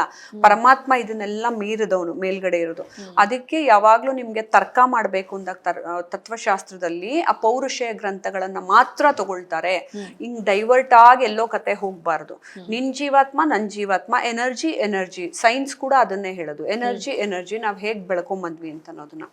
ಹಾಗಾಗಿ ನಾವು ಹೆಣ್ಮಕ್ಳಿಗೆ ಇದೆಲ್ಲ ಶಾಸ್ತ್ರಗಳಲ್ಲಿ ಬರೆದಿತ್ತು. ನಾನು ಇದನ್ನೆಲ್ಲಾ ಕಡೆ ಹೇಳ್ಕೊಂಬಂದೆ. ಹೆಣ್ಮಕ್ಳು ಮಾತ್ರ ಅಲ್ಲ ಕುಂಕುಮ ಇಡೋದು. ನಿಮ್ಮ ಆಜ್ಞಾ ಚಕ್ರಕ್ಕೆ ಎನರ್ಜಿ ಕೊಡಕ್ಕೆ ಗಂಡ್ಮಕ್ಳು ಇಡಬೇಕು. ನೀವು ಗಮನಿಸಿ, ಅನೇಕ ಜನ ಇವತ್ತಿಗೂ ಕೂಡ ದೇವ್ರ ಪೂಜೆ ಮಾಡೋರು, ದೇವಿ ಆರಾಧನೆ ಮಾಡೋರು ಎಲ್ಲ ಗಂಡ್ಮಕ್ಳು ಇಟ್ಕೊಂಡಿರ್ತಾರೆ. ವಿಭೂತಿ ಇಟ್ಕೊಂಡಿರ್ತಾರೆ, ಗಂಧ ಇಟ್ಕೊಂಡಿರ್ತಾರೆ. ಅದೇ ಹೆಣ್ಮಕ್ಳನ್ನ ನೋಡಿದ್ರೆ ಮಾತ್ರ ನೀನ್ ಯಾಕೆ ಕುಂಕುಮ ಇಟ್ಕೊಂಡಿಲ್ಲ ಅಂತಾರೆ. ಯಾರು ತನ್ನ ಆಜ್ಞಾ ಚಕ್ರದ ಎನರ್ಜಿಯನ್ನ ಬೆಳೆಸ್ಕೋಬೇಕು ಅಥವಾ ಅಟ್ರಾಕ್ಟ್ಗೆ ಅಂತಂದಾಗ ನಾವು ಕೆಂಪುದ್ ಹಿಂಗ್ ಇಟ್ಕೊಳ್ತೀವಿ. ಹಿಂಗೆ ಇದಿಟ್ಕೊಂಡ್ರೆ ಗುರುದು ಗಂಧ. ಆ ರೀತಿ ಒಂದೊಂದು ರೆಪ್ರೆಸೆಂಟ್ ಮಾಡುತ್ತೆ. ಸೊ ಇದೇನು ಅಂತ ಹೇಳಿದ್ರೆ, ನಾವಾಗ್ಲೇ ಹೇಳ್ದಂಗೆ ಎಲ್ಲಾ ಧರ್ಮಶಾಸ್ತ್ರಗಳು ಎಲ್ಲಾ ಯುಗಗಳಿಗೂ ಅನ್ವಯಿಸತ್ತೆ ಅಂತ ಅಲ್ಲ. ಸೊ ಯಾಕಂದ್ರೆ ಈ ಯುಗದಲ್ಲಿ ನಮ್ಗೆ ಬ್ರಿಟಿಷರು ಬಂದ್ರು, ಹೋರಾಟ ಮಾಡಿದ್ರು, ನಾವೆಲ್ಲ ಹಿಂಗಿದ್ವಿ. ಬ್ರಿಟಿಷರ್ ಪ್ಯಾಂಟ್ ಶರ್ಟೇ ಹಾಕೊಂಡ್ ಅವ್ರು ಹೆಂಗ್ ಯುದ್ಧ ಮಾಡಿದ್ರು, ಅವ್ರು ಬಂದೂಕ್ ಇಟ್ಕೊಂಡ್ರು, ನಾವುಗಳು ಬದಲಾಗುವಂತ ಪರಿಸ್ಥಿತಿಗಳು ಬಂತು. ಅಣುಬಾಂಬ್ ಬಂತು, ಅಣುಬಾಂಬ್ ನಮ್ಮವರು ಕಂಡಿಡಿದ್ರು, ನಮಗ್ ಪರಿಸ್ಥಿತಿಗಳು ಬಂತು. ಸೊ ಅದಕ್ಕೆ ಈ ಕಲಿಯುಗಕ್ಕೆ ತಕ್ಕನಾಗಿ ನಾವು ವೇಷಭೂಷಣಗಳಲ್ಲಿ ಬದಲಾಗಿದ್ದೀವಿ ಹೊರತು ನಮ್ಮ ಜೀವಾತ್ಮ, ಅಂತರಾತ್ಮ, ನಮ್ಮ ಭಕ್ತಿ ಅದ್ರಲ್ಲಿ ಯಾವ್ದ್ರಲ್ಲೂ ನಾವು ಬದಲಾಗಿಲ್ಲ ನಮ್ಮ ಭಾರತೀಯರು. ಸೊ ಹಾಗಾಗಿ ಪದ್ಧತಿಗಳಲ್ಲಿ ಇದನ್ನು ಅಷ್ಟೇ. ಹೆಣ್ಮಕ್ಳನ್ನ ಹಂಗೆ ನೀವು ಬರ್ಕೂಡ್ದು, ನಿಮ್ ಗಂಡ ಸತ್ತೋಗಿದ್ದಾರೆ ಅಥವಾ ನಿನ್ಗೆ ಹಿಂಗಾಗಿದೆ, ಹಂಗಾಗಿದೆ, ನಿನ್ ಕಾಯಿಲೆ ಬಂದಿದೆ ಅಂತಾನೆ. ಗಂಡ ಸತ್ತಿರೋದ್ ಬಿಡಿ, ಎಷ್ಟೋ ಜನ ಕಾಯಿಲೆ ಬಂದಿದ್ರು ಹೆಣ್ಮಕ್ಳನ್ನ ಸೇರ್ಸಲ್ಲ. ಆ ರೀತಿ ಎಲ್ಲ ನಡ್ಕೊಳ್ಳೋರು ಅವರೇ ಬ್ಯಾಡ್ ಕರ್ಮ ಅವರೇ ಜಾಸ್ತಿ ಮಾಡ್ಕೊಳ್ತಾ ಇದ್ದಾರೆ. ಈಗ ದೇವ್ರಿಗೆ ಹರಕೆ ಕಟ್ಕೊಳ್ತಾರೆ. ನಂಗೆ ಏನೋ ಒಂದ್ ಕೆಲಸ ಆಗ್ಬೇಕಾದ್ರೆ ಒಂದು ಮುಡುಕ್ ತೆಗ್ದಿಡೋದಾಗ್ಲಿ ಹರಕೆ ಕಟ್ಕೊಳ್ಳೋದಾಗ್ಲಿ ಆ ಕೆಲಸ ಆದ್ಮೇಲೆ ಕೆಲವ್ರು ಹರಕೆ ತೀರಿಸ್ತಾರೆ ಇನ್ ಕೆಲವ್ರು ಮರ್ತೇ ಹೋಗ್ಬಿಡ್ತಾರೆ. ಹೌದು. ಹರಕೆ ಮರೆಯೋದು ಎಷ್ಟು ತಪ್ಪು, ಏನಾಗತ್ತೆ ಅದರಿಂದ ಅಂತ? ಅದು ತುಂಬಾ ಕಡೆ ನಾವು ಅದನ್ನೇ ಅನ್ಕೊಳ್ತೀವಿ, ಇನ್ಕ್ಲೂಡಿಂಗ್ ಮೈ ಸೆಲ್ಫ್. ಅವಾಗ ನಾನು ಏನ್ ಮಾಡ್ಬಿಡ್ತೀನಿ, ಜಾಸ್ತಿ ಮಾಡ್ಕೊಂಡ್ಬರ್ತೀನಿ, ಹರಕೆ ಮರ್ತು ಬಿಡ್ತೀನಿ ಅಂತ ಅನ್ಬಿಡ್ತೇನೆ. ಯಾಕೆಂದ್ರೆ ಆ ಕೆಲಸ ಆಗ್ಲಿ ಅಂತ ತುಂಬಾ ಬೇಡ್ಕೊಂಡು ದೇವ್ರನ್ನ ಹರ್ಸ್ಕೊಂಡ್ಬಿಟ್ಟಿರ್ತೀವಿ. ಆಮೇಲೆ ಕೆಲಸ ಆದ್ಮೇಲೆ ಎಷ್ಟು ಬ್ಯುಸಿ ಆಗ್ಬಿಟ್ಟಿರ್ತೀವಿ ಲೈಫಲ್ಲಿ ಅಂತ ಹೇಳಿದ್ರೆ ಹೋಗಿ ವಾಪಸ್ಸು ತೀರ್ಸಕ್ಕೆ ಬರಲ್ಲ, ಬರ್ದಿಟ್ಕೊಂಡು ಇರೋದಿಲ್ಲ. ನಾವು ಕಷ್ಟ ಬಂದಾಗ ಅಥವಾ ಯಾರೋ ಹಾಸ್ಪಿಟ್ಲಲ್ಲಿ ಇದ್ದಾಗ ತುಂಬ ಒಂದು 4-5 ಕಡೆ ಹರಿಸ್ಕೊಂಡ್ಬಿಟ್ಟಿರ್ತೀವಿ, ಇದು ಮಾಡ್ತೀನಿ ಅದು ಮಾಡ್ತೀನಿ ಅದು ಮಾಡ್ತೀನಿ ಅಂತ. ಅದು ತಪ್ಪು ಆ್ಯಕ್ಚುಲಿ. ಯಾಕೆಂದರೆ ನೀವು ಜ್ಞಾಪಕ ಇಟ್ಕೊಳ್ದಿದ್ರು ನೇಚರು ಒಂದು ಅಕೌಂಟಲ್ಲಿ ಜ್ಞಾಪಕ ಇಟ್ಕೊಂಡಿರುತ್ತೆ. ನಾನು ಏನು ಅಂದ್ಕೊಂಡೆ, ಯಾರಿಗೇನು ಮಾತು ಕೊಟ್ಟಿದ್ದೆ, ಯಾರ ಹತ್ರ ಏನು ಮಾತಾಡಿದ್ದೆ, ಅಥವಾ ದೇವ್ರ ಹತ್ರನೇ ನಾನು ಹರಕೆ ಕಟ್ಕೊಂಡಿದ್ದಾಗ ಅದನ್ನ ಮಾಡಲಿಲ್ವಲ್ಲ ಅಂತ. ಅದಕ್ಕೆ ನಾವು ಅದನ್ನ ಕಾನ್ಷಿಯಸ್ ಆಗಿ ಜ್ಞಾಪಕ ಇಟ್ಕೊಂಡು ಹರಕೆ ತೀರಿಸಿ ಬರಬೇಕು. ಇನ್ನೊಂದಷ್ಟು ಜನದ್ದು ನಮ್ದು ಹೋದ ಜನ್ಮದ್ದು ಕರ್ಮದ ಹರಕೆನೆ ಹೋದ ಜನ್ಮದಲ್ಲಿ ಮಾಡ್ಕೊಂಡಿದ್ದು ಕೂಡ ಈ ಜನ್ಮದಲ್ಲಿ ಎಷ್ಟೋ ಸತಿ ನಮ್ಗೆ ಸಂಚಿತ ಕರ್ಮ ಜ್ಞಾಪಕ ಬಂದು ನೀನು ಇಲ್ಲಿಗೆ ಹೋಗ್ಬೇಕು, ಆ ದೇವಸ್ಥಾನಕ್ಕೆ ಹೋಗ್ಬೇಕು, ಇದಕ್ಕೆ ಹೋಗ್ಬೇಕು ಅಂತ ಯಾರೋ ಫ್ರೆಂಡ್ ಮೂಲಕನೋ ಯಾರೋ ಇನ್ನೊಬ್ರೇ ನಾನಲ್ಲಿ ಹೋಗ್ತಿದ್ದೀನಿ ಬಾರೆ ನೀನು ಬಂದ್ಬಿಡಿ 2 ದಿನ ಹೋಗಿ ಬಂದ್ಬಿಡೋಣ ಅಂತ ಕರ್ಕೊಂಡು ಹೋಗ್ತಾರೆ. ಅದೆಲ್ಲ ನಮ್ಗೆ ಹೋದ ಜನ್ಮದಲ್ಲೂ ನಾವು ಇಟ್ಕೊಂಡಿದ್ದಂಥ ಹರಕೆಗಳು ತೀರಿಸ್ಲೇಬೇಕಾಗತ್ತೆ. ಅದು ಯಾವುದೋ ರೂಪದಲ್ಲಿ ಬರುತ್ತೆ. ಅದಕ್ಕೆ ನಮ್ಗೆ ಏನೇ ವಿಚಾರಗಳು ನಮ್ಮ ಕಿವಿ ಮೇಲೆ ಬಂದ್ರು ದೇವ್ರ ಬಗ್ಗೆ ನಾವು ಗಮನ ಕೊಟ್ಟು ಗಮನ ವಹಿಸಿ ಅದನ್ನ ಕೇಳ್ಕೋಬೇಕು. ಯಾಕೆ ಆ ದೇವಸ್ಥಾನಕ್ಕೆ ನನ್ನ ಬಾ ಬಾ ಬಾ ಅಂತ ಮನ್ಸು ಕರೀತಾ ಇದೆ, ದೇವ್ರು ಕರೀತಾ ಇದ್ದಾರೆ ಅಂದರೆ ಹೋದ ಜನ್ಮದ್ದು ಹರಕೆನ ನಾವು ಯಾವುದೋ ಪೆಂಡಿಂಗ್ ಇಟ್ಕೊಂಡಿರ್ತೀವಿ. ಸೊ ಅವಾಗ ಏನಾಗುತ್ತೆ, ಆ ಕರ್ಮಗಳೆಲ್ಲ ಇನ್ನು ನಾವು ಈಗ ನಾನೇನೋ ನಿಮಗೆ ಒಂದು ವಸ್ತು ತೊಗೊಂಡಾಗ ದುಡ್ಡು ಕೊಟ್ಟಿರಲಿಲ್ಲ ಅಂತ ಇಟ್ಕೊಳ್ಳಿ, ನಾ ಕೊಡ್ತೀರಾ ಇನ್ನೊಂದನ್ನ ನಿಮ್ಮ ಹತ್ರ ತೊಗೊಳಕ್ಕಾಗಲ್ಲ. ಸೊ ನಾನು ಅದು ಹರಕೆ ತೀರಿಸಿ ದೇವ್ರಿಗೆ ಇನ್ನೊಂದನ್ನ ವರ ಬೇಡ್ಕೋಬಹುದು. ಸೊ ಹಾಗಾಗಿ ಹರಕೆ ತೀರಿಸ್ಬಿಡೋದು ಯಾವಾಗಲೂ ಬೆಟರ್. ಯಾಕೆಂದ್ರೆ ಅದು ನಾವೇ ದೇವ್ರಿಗೆ ಮಾಡಿದಂಥ ಒಂದು ಪ್ರಾಮಿಸ್, ನಾನು ಹಿಂಗೆ ಬರ್ತೀನಿ ನಿನ್ನ ಪ್ರೀತಿಯಿಂದ ನೋಡೋದಕ್ಕೆ ಅಂತ. ಸೊ ಅದು ಹರಕೆ ತೀರಿಸ್ಕೊಳ್ಳೋದ್ರ ಜೊತೆಗೆ ಇನ್ನೂ ಜಾಸ್ತಿನೇ ಮಾಡಿ, ತಪ್ಪೇನಿಲ್ಲ. ಸೊ ನೀವು 1 ಸತಿ ಹೇಳಿದ್ರೆ 2 ಸತಿ 3 ಸತಿನೇ ಹೋಗಿ, ತಿರುಪತಿ ಬೆಟ್ಟ ಹತ್ಕೊಂಡ್ಬರ್ತೀನಿ ಅಂತ ಹೇಳಿದ್ರೆ ಇನ್ನೊಂದು 3 ಸತಿ ಹೋಗಿ. ಬಟ್ ಕೆಲವರು ಮನೆಗಳಲ್ಲಿ ಏನಾಗುತ್ತೆ, ಇನ್ನೇನು ಅವರು ಹರಕೆ ತೀರ್ಸಕ್ಕೆ ಹೋಗ್ಬೇಕು ಅನ್ನೋವಾಗ ಅಡಚಣೆಗಳು ಬರಕ್ಕೆ ಶುರುವಾಗುತ್ತೆ. ಅದನ್ನ ಮಾಡೋದಕ್ಕೆ ಬಿಡೋದಿಲ್ಲ. ಕೆಲವು ಸತಿ ರಾಹು ಗ್ರಹ, ಕೆಲವು ಗ್ರಹಗಳು ನಿಮಗೆ ಸರಿಗಿಲ್ಲ ಅಂತ ಹೇಳಿದಾಗ ನೀವು ಭಕ್ತಿಲಿ ಏನೋ ಒಂದು ಮಾಡಕ್ಕೆ ಹೋಗ್ತೀರಾ ಅಂದರೆ 100 ಅಡಚಣೆಗಳು ಬರುತ್ತೆ. ಎಸ್ಪೆಷಲಿ ಕುಕ್ಕೆ ಸುಬ್ರಹ್ಮಣ್ಯಾಗ ನೀವು ಹೋಗಿ ಏನೋ ಮಾಡಬೇಕು ಅಂದಾಗ ಮನೇಲಿ ಇವತ್ತು ಹೋಗೋಣ, ನಾಳೆ ಹೋಗೋಣ, ಆಮೇಲೆ ಹೋಗೋಣ. ಎಷ್ಟೋ ಜನಕ್ಕೆ ಹೇಳಿರ್ತಾರೆ ಮದುವೆಗೆ ಮುಂಚೆನೇ ಹೋಗ್ಬಿಟ್ಟು ಇನ್ವಿಟೇಷನ್ ಹಾಕಿ ಬನ್ನಿ, ಸುಬ್ರಹ್ಮಣ್ಯನ ಪೂಜೆ ಮಾಡ್ಕೊಂಬನ್ನಿ ಅಂತ. ಇವ್ರು ಯಾರು ಮಾಡಿರಲ್ಲ. ಮದುವೆ ಆದ್ಮೇಲೆ ತಿರ್ಗಾ ಗಲಾಟೆಗಳು ಶುರು ಆಗತ್ತಲ್ಲ ಮನೇಲಿ, ಅವಾಗ ತಿರ್ಗಾ ಅನ್ಕೋತಾರ ಅಯ್ಯೋ ನಮ್ಗೆ ಹೇಳಿದ್ರು ಹೋಗೋದಕ್ಕೆ, ನಾವು ಹೋಗಿರ್ಲಿಲ್ಲ ಅಂತ. ಸೊ ಯಾರೋ ನಿಮಗೆ ಮುಂಚೆ ಬಂದು ಸೂಚನೆ ಕೊಟ್ಟಿರ್ತಾರೆ ಈ ಪ್ರಕೃತಿಯಲ್ಲಿ, ಆ ಸೂಚನೆಗಳನ್ನ ನಾವು ಪಾಲಿಸ್ಬೇಕಾಗತ್ತೆ. ಸೊ ಹರಕೆ ಮುಗಿಸೋದು ಯಾವಾಗ್ಲೂ ಒಳ್ಳೇದೆ. ಈಗ ಹರಕೆ 12 ವರ್ಷ ಅಂತ ಒಂದ್ ಗಾದೆ ಮಾತಿದೆ. ಹರಕೆ 12 ವರ್ಷನೇ ಡ್ಯೂರೇಷನ್ ಅಥವಾ ಅದಾದ್ಮೇಲೂ ತೀರಿಸ್ಬೋದಾ, ಅಥವಾ ಮರ್ತೆ ಹೋದ್ರು? ಅಯ್ಯೋ ಏನಂದ್ರೆ ಜನ್ಮ ಜನ್ಮಗಳಿಂದ ನಿಮ್ಗೆ ಕರ್ಮ ಕೌಂಟ್ ಆಗಿ ಬಂದೇ ಬಂದಿರುತ್ತೆ. ಅದು ನಾವು ನೇಚರ್ಗೆ ಮತ್ತೆ ಪ್ರಕೃತಿಗೆ ಹೇಳೋ ಅಂತದಲ್ವಾ. ಅದನ್ನ ಮುಗಿಸ್ಕೊಳ್ಳೋದು ನಮ್ಗೆ ಒಳ್ಳೇದು. ನಾನು ಮಾತು ಕೊಟ್ಟಿದ್ದೆ, ಮಾತನ್ನ ಮುಗಿಸಿದ್ರೆ ದೇವ್ರು ಇನ್ನೂ ನಮ್ಗೆಲ್ಲ ಹೆಚ್ಚೆಚ್ಚು ಕೊಡೋದಕ್ಕೆ ರೆಡಿ ಆಗಿರ್ತಾನೆ. ಆಮೇಲೆ ಅದನ್ನ ಸಂತೋಷವಾಗಿ ಮುಗಿಸ್ಬೇಕು ನಾವು. ಇನ್ನ ಕೆಲವರು ಶಾರ್ಟ್ ಕಟ್ಸ್ ಮಾಡ್ತಾರೆ. ಅಂದ್ರೆ ಈಗ ಧರ್ಮಸ್ಥಳಕ್ಕೆ ಬರ್ತೀನಿ ಅಂತ ಹರಕೆ ಹೊತ್ಕೊಂಡಿರ್ತಾರೆ, ಅಲ್ಲಿ ಹೋಗಕ್ ಆಗ್ಲೇ ಇಲ್ಲ, ಹತ್ರ ಇರೋ ಒಂದು ಶಿವನ್ ದೇವಸ್ಥಾನಕ್ಕೆ ಹೋಗಿ ಕಾಣಿಕೆ ಸಲ್ಲಿಸಿ ಬರೋದು, ಇದೆಲ್ಲ ವರ್ಕ್ ಆಗತ್ತಾ? ಭಕ್ತಿ ಇದ್ದಾಗ ವರ್ಕ್ ಆಗತ್ತೆ. ಇವಾಗ ತುಂಬಾ ಪರಮ ಭಕ್ತ ಎಲ್ಲೋ ಒಂದ್ ಕಡೆ ಅಮರ್ನಾಥಲ್ಲಿ ಸಿಕ್ಕಾಕೊಂಡ್ಬಿಟ್ರು, ಅವ್ರೇನೋ ಒಂದ್ ಹರಿಸ್ಕೊಂಡಿದ್ರು, ಅದೇನೋ ಹೋಗಕ್ಕಾಗ್ಲಿಲ್ಲ, ಲ್ಯಾಂಡ್ ಸ್ಲೈಡಿಂಗ್ ಆಗೋಯ್ತು, ದೇವಸ್ಥಾನದ ತನಕ ಹೋಗಕ್ಕಾಗ್ಲಿಲ್ಲ, ಆಮೇಲೆ 15 ದಿನ ಸಿಕ್ಕಾಕೊಂಡ್ರು. ಆ ಥರದ್ದು ಏನಾದ್ರು ಒಂದು ತುಂಬಾ ಪರಮ ಭಕ್ತರದಂಗಿದ್ದಾಗ ಕ್ಷಮಾಪಣೆ ಕೇಳ್ಕೊಂಡಾಗ ದಟ್ ಇಸ್ ಓಕೆ. ಬಟ್ ನನ್ಗೆಲ್ಲಾ ಇದ್ದೂನು ನಾನು ನಾಟಕ ಆಡ್ಕೊಂಡು ಟೈಮ್ ಇಲ್ಲ ಅಂತ ನಾವು ಮಾಡ್ಕೋತೀರಾ ಅಂದ್ರೆ ನೀನ್ ಬ್ಯುಸಿ ಆಗ್ಲಿ ಅನ್ನೋದಕ್ಕೆ ದೇವ್ರು ನಿನಗ್ ವರ ಕೊಟ್ಟಿರೋದು. ಆದ್ರೆ ನೀವು ಬ್ಯುಸಿಯಾಗಿ ಎಷ್ಟು ನಿನ್ನನ್ನು ನೀನೇ ಮರೆತು ಮುಳುಗೋಗಿದ್ಯಾ ಅಂದ್ರೆ ಕೆಲಸದೊಳಗೆ, ನೀನು ದೇವ್ರಿಗೆ ಬೆಲೆ ಕೊಡ್ತಿಲ್ಲ ಅಂದ್ರೆ ಅವ್ನು ಎಲ್ಲಿ ಚಾಟಿ ಏಟ್ ಹೊಡಿಬೇಕೋ ಹೊಡಿತಂತಿರ್ಗ.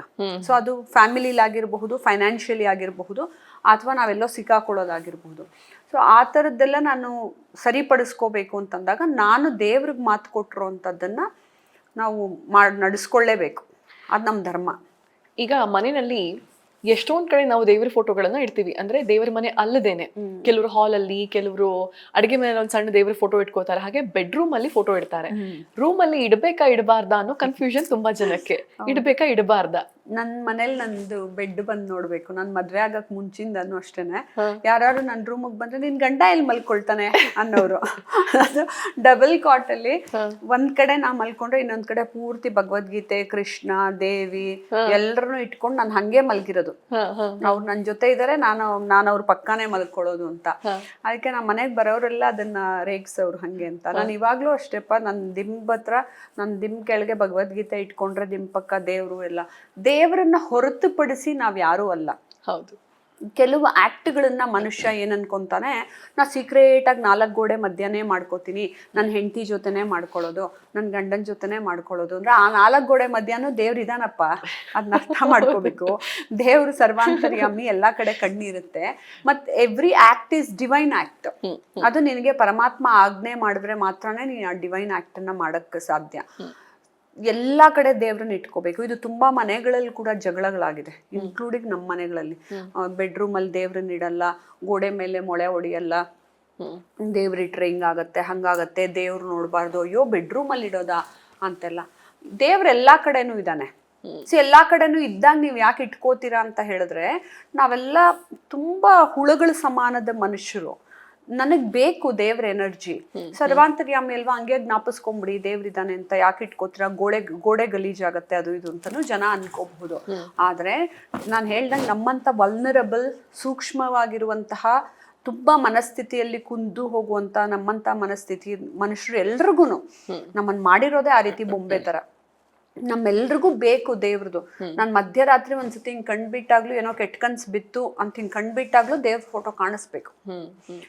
ಆ ದೇವ್ರ ಅವರ ಸಾಕ್ಷಿಭೂತರಾಗ ಅಲ್ಲಿದ್ದಾರೆ ಅನ್ನೋ ನಮ್ದು ಪ್ರಜ್ಞೆಗೆ ಬಂದಾಗ ನೀವು ನೋಡಿ ಜೀವನ ಇನ್ನೂ ಚೆನ್ನಾಗ್ ಆಗ್ತಾ ಹೋಗುತ್ತೆ. ಆಕ್ಚುಲಿ ಎಲ್ಲಾ ರೂಮಲ್ಲೂ ಇಡ್ಬೇಕು. ನಾನು ಮೊದ್ಲು ನಿಮ್ಗೆ ಹೇಳಿದಾಗ ಮಕ್ಕಳು ಓದ್ಕೋಬೇಕು ಅಂದಾಗ್ಲೂ ಇಡ್ಬೇಕು. ದೀಪಾನು ಹಚ್ಚಿಡ್ಬೇಕು. ನಾನು ಎಲ್ಲಾ ರೂಮಲ್ಲೂ ತಟ್ಟೆ ಇಟ್ಟು ದೀಪಾನು ಹಚ್ಚಿಡ್ತೀನಿ. ಸೊ ನನ್ನ ರೂಮಲ್ಲಿ ನನ್ನ ರೂಮ್ ಪೂರ್ತಿ ದೇವ್ರುಗಳೇ ತುಂಬಿರ್ತಾರೆ. ಯಾಕೆಂದ್ರೆ ನಾನು ದೇವ್ರನ್ನ ಬಿಟ್ಬಿಟ್ಟು ಇಲ್ಲಿ ಬಂದ್ಬಿಟ್ಟು ನನ್ನ ರೂಮಲ್ಲಿ ಮಲಗಿದ್ದೀನಿ ಅನ್ನೋದು ಏನಿದೆ, there is nothing called mine, ನಂದು ಅನ್ನೋದಿರಲ್ಲ. ಸೊ ಅದನ್ನ ಮನುಷ್ಯ ಅರ್ಥ ಮಾಡ್ಕೋಬೇಕು. ಮತ್ತು ಅದೇನಂದ್ರೆ ಏನೇನೋ ಶೋ ಪೀಸ್ಗಳೆಲ್ಲ ಹಾಕೋತಾರೆ, ಬಟ್ ದೇವ್ರದೂ ಇಡಬೇಕು, ತಪ್ಪೇನಿಲ್ಲ. ನಿಮ್ಮ ಮನೇಲಿ ಸುಖ, ಸಂತೋಷ, ನೆಮ್ಮದಿ ನೆಲೆಸಿರ್ಬೇಕು ಅಂದ್ರೆ ನೀವು ದೇವ್ರದನ್ನ ಇಡಬೇಕು. ಎಸ್ಪೆಷಲಿ ಪಾಪ ಅಜ್ಜಿ ತಾತ ಯಾರಿಗೋ ವಯಸ್ಸಾಗಿ ಹೋಗಿರುತ್ತೆ, ಅವ್ರಿಗಿನ್ನೇನೋ ಸಾವು ಹತ್ರ ಆಗ್ತಾ ಇದೆ ಅಂತಂದಾಗ ಈ ಥರದ್ದೆಲ್ಲ ತುಂಬ ನಾನು ಗೋಡೆ ಕ್ಲೀನು ಹಿಂಗೆ ಕ್ಲೀನಾಗೆ ಇಟ್ಕೋತೀನಿ, ದೇವ್ರನ್ನ ಹಾಕಲ್ಲ, ಹಂಗೆಲ್ಲ ಮಾಡಬೇಡಿ. ಮನಸ್ಸು ತುಂಬ ನೊಂದ್ಕೊಂಡ್ಬಿಡ್ತಾರೆ. ಅವ್ರ ಪಕ್ಕ ಒಂದು ದೇವ್ರು ಇಟ್ಟಿರಿ, ಅವ್ರ ಕಣ್ಣು ಹಿಂಗೆ ಸುಮ್ಮನೆ ಮಂಜಲ್ಲಿ ಹಿಂಗೆ ಕಣ್ಬಿಟ್ರು ಕೂಡ ದೇವ್ರು ಕಾಣಿಸ್ಬೇಕು, ಮತ್ತು ಅವ್ರಿಗೆ ದೇವ್ರ ಮಂತ್ರಗಳು ಕೇಳಿಸ್ತಾ ಇರಬೇಕು.